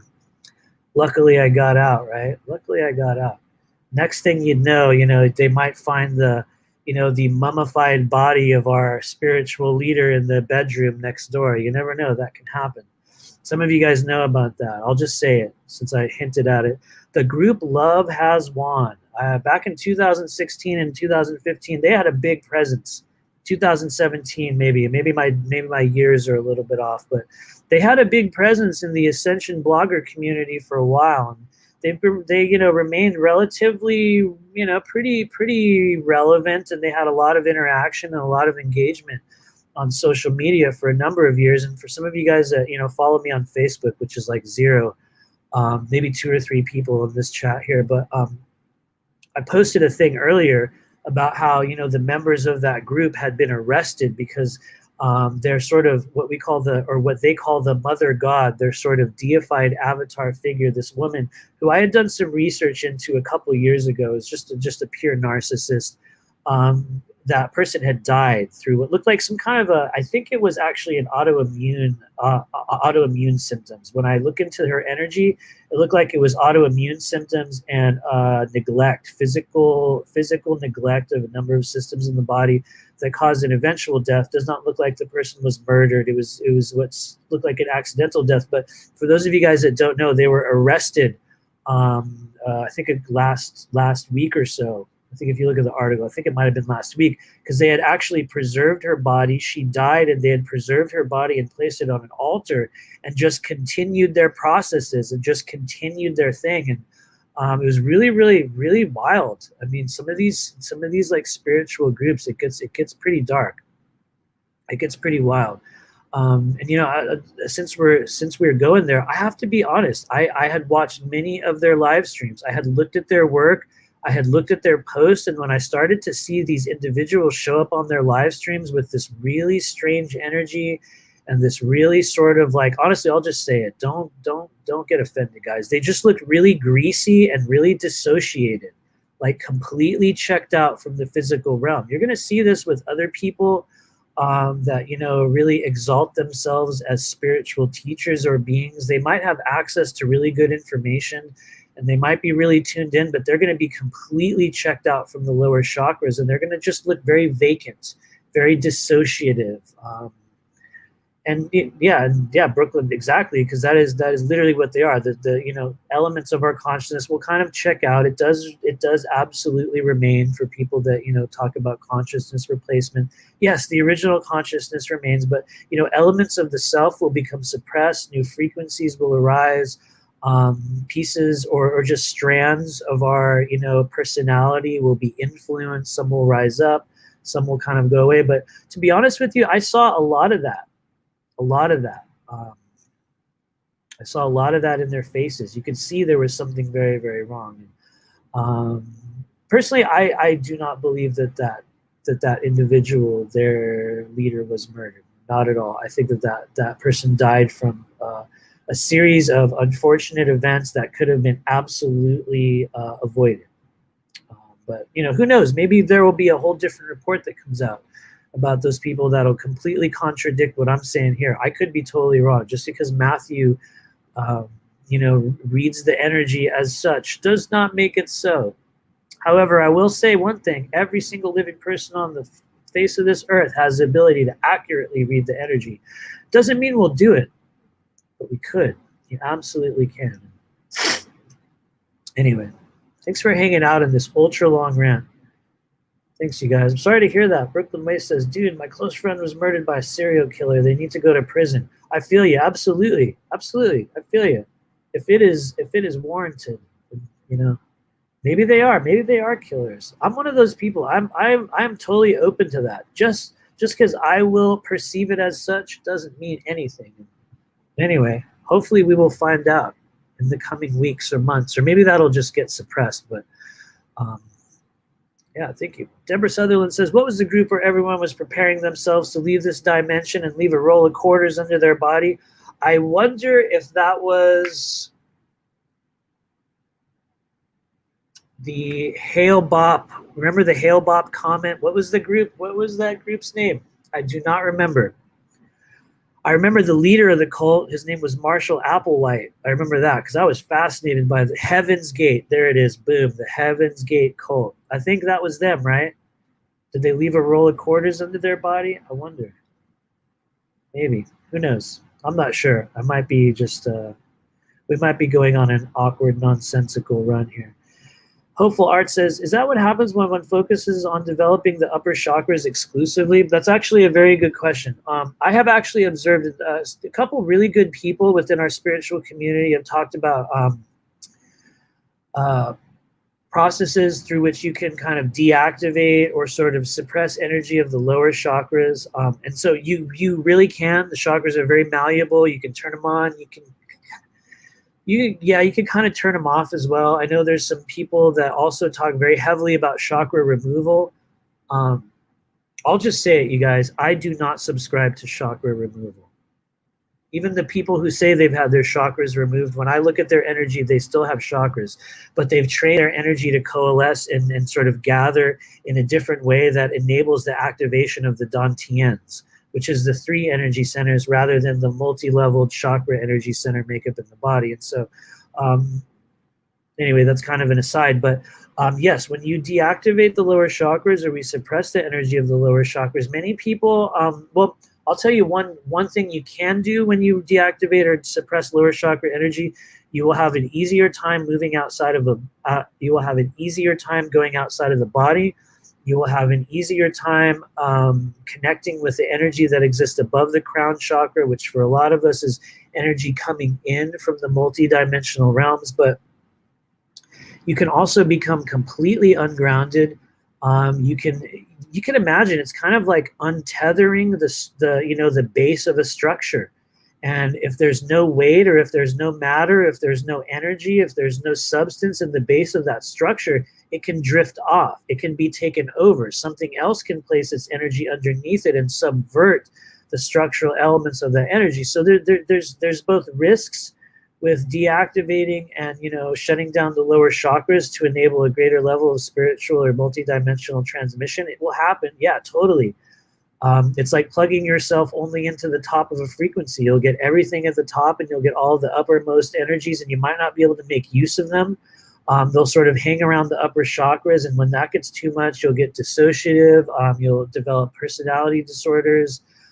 You'll become manic. You'll stop sleeping. You'll be in contact with lots of interesting beings, some both positive and or negative, but you can lose touch. You can get really, really crazy. Some people have heard of chi sickness. They've heard of kundalini sickness. You can go through a process and open up the kundalini, and you will literally lose your mind for a while. And so some people can have really great effects from closing the lower chakras. Other people become ungrounded. Every now and then you guys will see me on these live streams and I'm in a super manic phase, and you guys will see that. That is sometimes a sign that people are holding too much energy in the upper chakras. You kind of start to lose it. Your brain goes really fast. You get on fast forward. As a person that does readings every day, some of you guys also do this as well. You'll notice when you read a bunch of people, or when you do a bunch of energy work, you'll get caught up in the upper chakras, and it's like your brain will go on fast forward. It happens to me a lot after I do these live streams. I'll be hanging out at home talking to my wife, and I'm like, you're still in this like expanded frequency, and so it goes both directions. Sounds like a good way to relieve my thoracic pain. Possibly it could be. Brooklyn Way says, hence why Muladhara is so important, grounding. If the root is not locked, the crown is open for business. Yeah, totally. Absolutely. That is literally real. In some cases, you guys will see this every now and then with people that Well, I've seen it more so with LSD than with things like ayahuasca or mushrooms, but it is possible. You will see this with LSD. I just think a lot more because it's much more of like a blunt. It's a much more of a blunt force thing that goes through the body when it opens your energy. But you will see that with LSD. The crown chakra becomes really open, and you'll watch people like flip through versions of themselves, identities. Sometimes literal beings will show up. What I have observed, though, when it comes to those momentary possessions, you guys, and some other, professional intuitives or energy workers will have their own opinion on this, but I have observed a lot of those interactions to be, yes, a form of momentary possession, but in many cases, the energy cannot remain in the human body. Once a lot of the residue from whatever the substance is, a lot of that energy will pass. But there are cases in which people become really open during those states, and something will literally grab onto the body, which, to be honest with you, I think it's a lot more rare than people make it out to be. A lot more rare. I think that a lot of people during these super heightened plant medicine journeys and a lot of those experiences, you will become open to the extent that things will step in, they'll step out. It's very, very common, which also sounds frightening. It can also sound very, very frightening to a lot of people, but that's, by my viewpoint and direct experience, that is what happens when we use plant medicines in that fashion. And that's not me saying that it's a bad thing, because there's so much healing, there's all kinds of incredible experience that happens, but used haphazardly can be a really, really good avenue toward experiencing really bizarre energetic manifestations. Oh, Miss Lizard Breath was joking about laying on a roll of quarters. You know what? Maybe it could actually. I've done that with the tennis ball periodically. Thanks for clearing that up. But either way, yeah, maybe. Who knows? Maybe it'll work.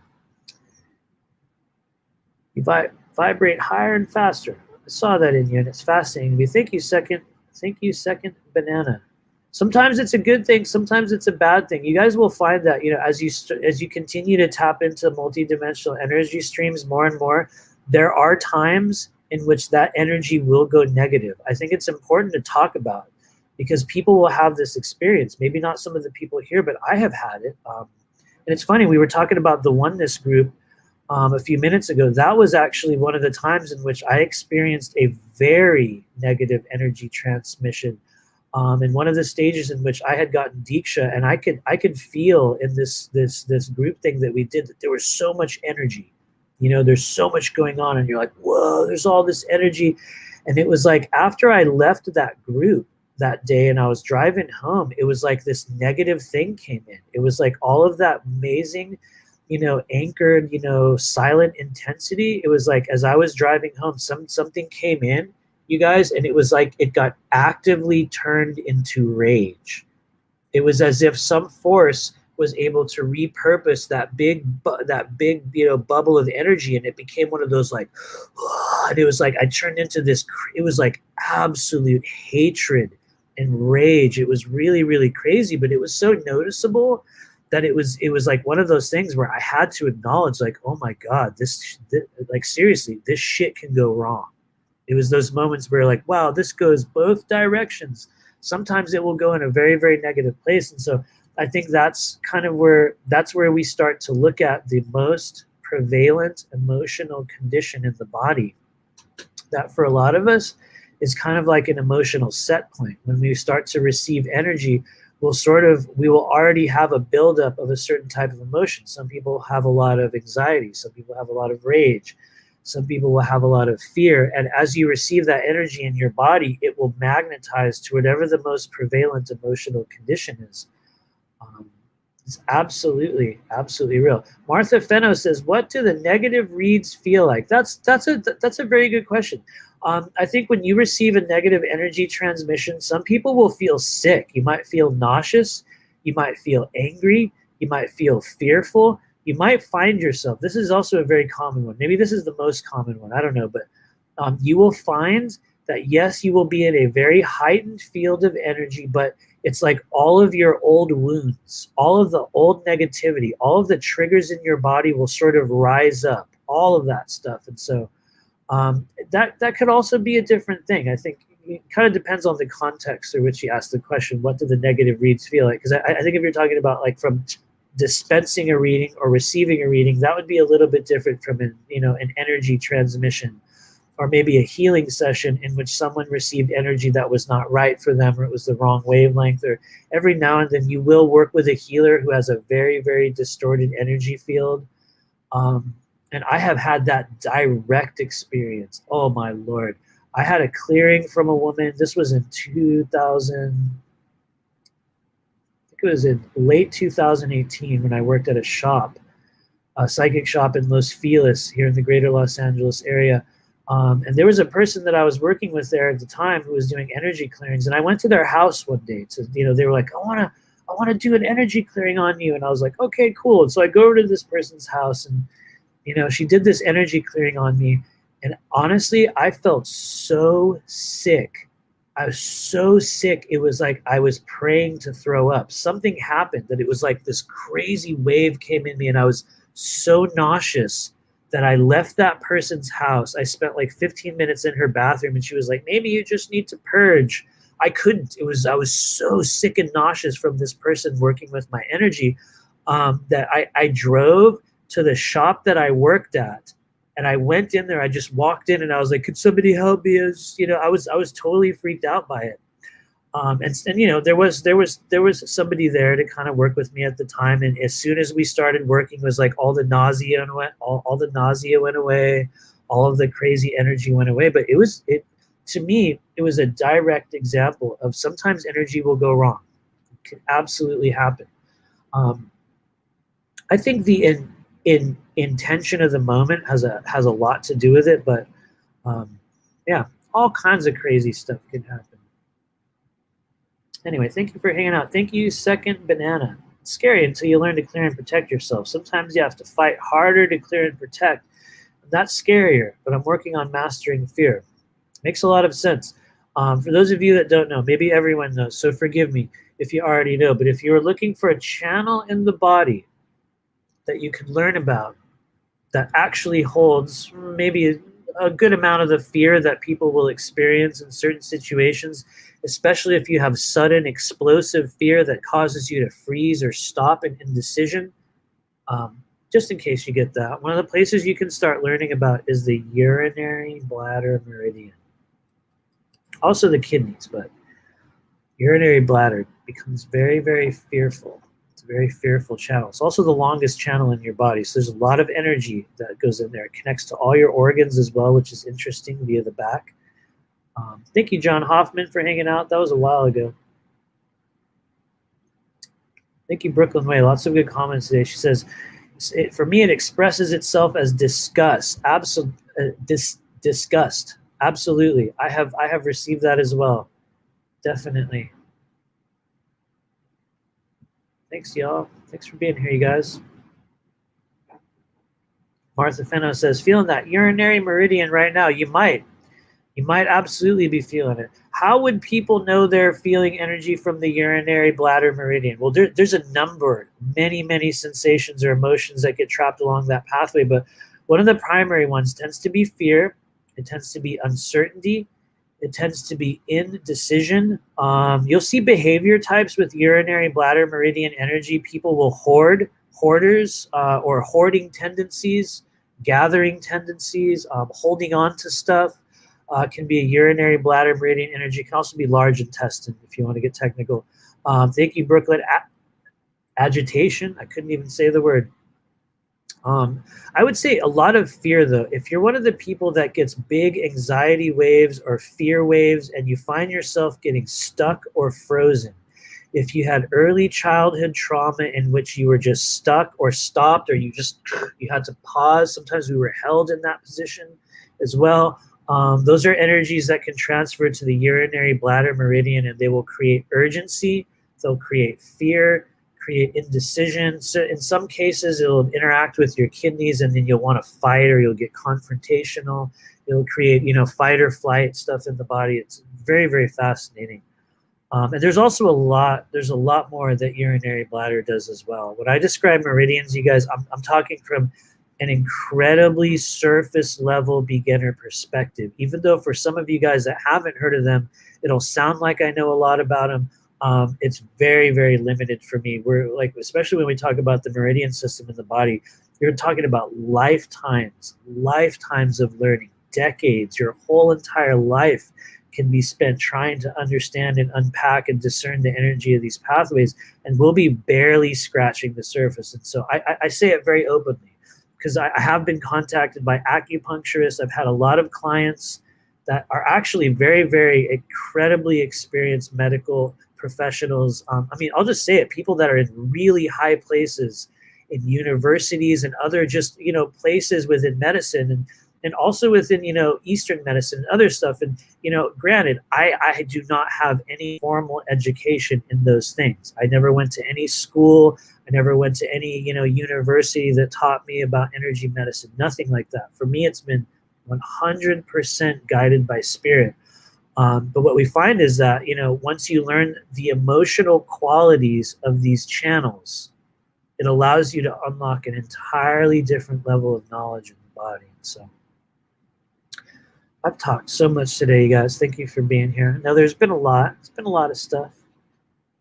Thank you, Miss Lizard Breath. She says, I went to a very remote area and I did a clearing there multiple times, randomly. Didn't even know where I was going. And then an earthquake happened there. Just one. Gaia let go of something. Yes, absolutely. Absolutely. This lizard breath, that could also be signs, especially if you create just a change within the environmental energy. If you find yourself going to places, if you feel called to go to this location, like we got to go to this place or this mountain or this park or, wherever it is, that is a telltale sign of a grid worker. And if you don't already know it, maybe that's, just the frequency of, etheric grid working activating within you, because grid workers will go to physical locations and do a clearing there. It's not always about clearing the person. It's about clearing the land or the grid or the area or the air or the energy or the structure, the buildings, all that stuff. And so you're probably a grid worker. Everybody's going to have their own frequency of something in those areas, you guys. Some people, we will have a frequency within us that would be very easily repurposed toward, divination or tarot reading, or some of us will be, really, really geared for, Akashic records reading. Some of us will be spiritual warriors. Some of us will be healers. Some of us will be speakers. Some of us are meant to, disseminate or, pass on information. There's a number of roles within what some people call the, the New Earth realm that they're absolutely real. Thank you, Deborah. She says, I could use some guidance on protection for the crown chakra. Oh, rad. You're reading my mind. One of the really cool things that surfaced in the first month of us doing the multidimensional training program was a new capsule phrase. And so capsule phrases are very similar to mantras. I talked about them earlier. They're very similar to mantras, and what they do is they allow us to create a field of energy or to send energy, kind of like a real capsule, like a pill, those capsules, and they'll put something inside the capsule. And so the capsule phrase is the wavelength that we use to vocally send that energy.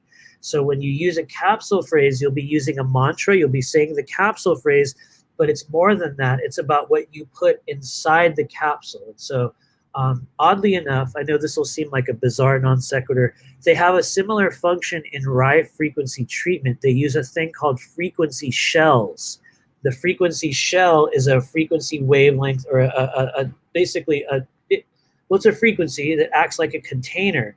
And within that container is another thing, another frequency. It's kind of like it allows us to send and receive energy, similarly to how, maybe somebody would take a pill or they would receive a transmission and it would open up. You'll open up a package, things like that. So you can use capsule phrases with the chakras to, open up, enhance, protect, and seal them. And so I'm going to give you guys the newest capsule phrase in the School of Multidimensional Intuition. And it is pronounced De Jo Ra Ze Ka. De Jo Ra Ze Ka. And so I'm going to put it in the chat here, you guys. I know it sounds like gibberish for some people. They're like, what does that even mean? It is a protection and circling capsule phrase. And so the way we will use that is in chanting, in your meditations. You can say them out loud. You can use it as a declaration. There are a number of ways you can use it. Some people, excuse me, some people even pronounce them differently. I've noticed some of the people I've given them to, they'll come up with their own pronunciations. That's perfect. Spirit's going to guide you in your own way. But de, jo, ra, ze, ka will create a field or a circle of energy around the body. Some people that are familiar with ceremonial magic are familiar with the magical circle. It's similar to that, but it's more like a bubble of energy that's created around the body. And so it's about the intention that you put into de, jo, ra, ze, ka. It's a container. So it's really about what you put into it. You can use it for protection. You can use it for the crown. You can use it for the whole energy body. There's crown chakra capsule phrase as well, which we can talk about in the future. It's not one that I came up with. It's actually a Sanskrit phrase, which I'll just put it in the chat. Since we're going that far, here we go. This is actually one that I use to open the crown. So some of you guys have heard me do it before. It's Ogam Satyam Om. Put it in the chat. By the way, the chat's on YouTube, you guys. Sorry if you're on Facebook and you're like, I don't see it. But honestly, there's probably only like 2 or 3 people watching on Facebook. So don't worry if you're not seeing that. And if you're one of the 2 or 3 people on Facebook, thank you for being here. I mean that very sincerely. But Ogam Satyam Om will help us open the crown chakra. I use it in conjunction with the Mula mantra. It's kind of like the sort of the blooming element of that. But use them if you feel guided, you guys. Please do. And so, yeah, we'll give it a few more moments, see if any other questions roll through. But I want to thank everybody for hanging out here today. I mean that very, very sincerely. We've had a kind of a long live stream. It's been a pretty fun one. We're going to be probably coming back in the coming week. Now that I've come out of this interesting training bubble. Well, the training continues, but we had to go through the first few weeks of a new process. It's like it literally overtakes you. It absolutely overtook everything that I was doing. Like, I have not responded to messages. I have not responded to emails. If you're one of the many people on Facebook that's been writing to me, you've noticed I have not written to anybody. We've just kind of went into this wild bubble. And so the bubbles, we're sort of coming out of the bubble now with a bunch of new tools and new stuff. And yeah, thank you. Miss Elizabeth says, when I do Ogam Satyam Yum, it feels like fingers through my hair recently. Yeah, thank you. Please do use it if you feel called. That is a very established one. That is not one that was given to me. That's one of the what I would call the technique holdovers from Oneness University, because that's actually where I got pretty much all of the sort of Sanskrit based techniques, or the sort of energetic structures, or just tools that I use. When you guys hear me using Sanskrit, it's usually from just the stuff that I picked up in Oneness University, which was very, very helpful. It's absolutely served a purpose. I think it's important for us to talk about the past stages of development energetically, because everyone goes through a really fun, wild phase. You know what I mean? We all got to go through, the secret space program phase. Some of us get stuck in it, which is sad, you know what I mean? But it's also legitimately real. But you'll get stuck in it. Some of us get stuck in the blue avian phase. That's a fun one. That's always a nice can of worms. There's a whole bunch of kind of like wavelengths and like consciousness gateways that we move through during this process. And it is an absolutely amazing and fascinating process. But anyway, I love you guys. Thank you for hanging out here. I think we're going to go ahead and bounce. Please do check us out. RememberYourMission.com. We ranted much, much earlier about the spirit detox process, which you can learn a lot more about on our website as well. You can join that process as well whenever you feel guided. Please check it out. But in the meantime, I love you guys. We're probably going to be back next week, so please do check us out. In the meantime, if you're on Facebook, you can help me very greatly by sharing this video. And if you're on YouTube, you can also help me very greatly by subscribing to this channel, sharing this video if you can. If you're, if you're one of the people on Telegram, you can also help me very, very greatly by sharing this video on Telegram. Because Telegram's an interesting, fun little consciousness gateway right now. We got a lot of self-made experts on there, myself included, and it's just brimming. It's an environment just waiting for a whole new wavelength of people that are really ready to help change and shift consciousness. And so it's an interesting place. But yeah, share these videos. Reach out for those of you guys that feel guided for individual sessions. Once again, those are at rememberyourmission.com. And in the meantime, we will get out of here. I've ranted endlessly for almost 3.5 hours. So I love you guys. We'll see you in the future. Stay out of trouble.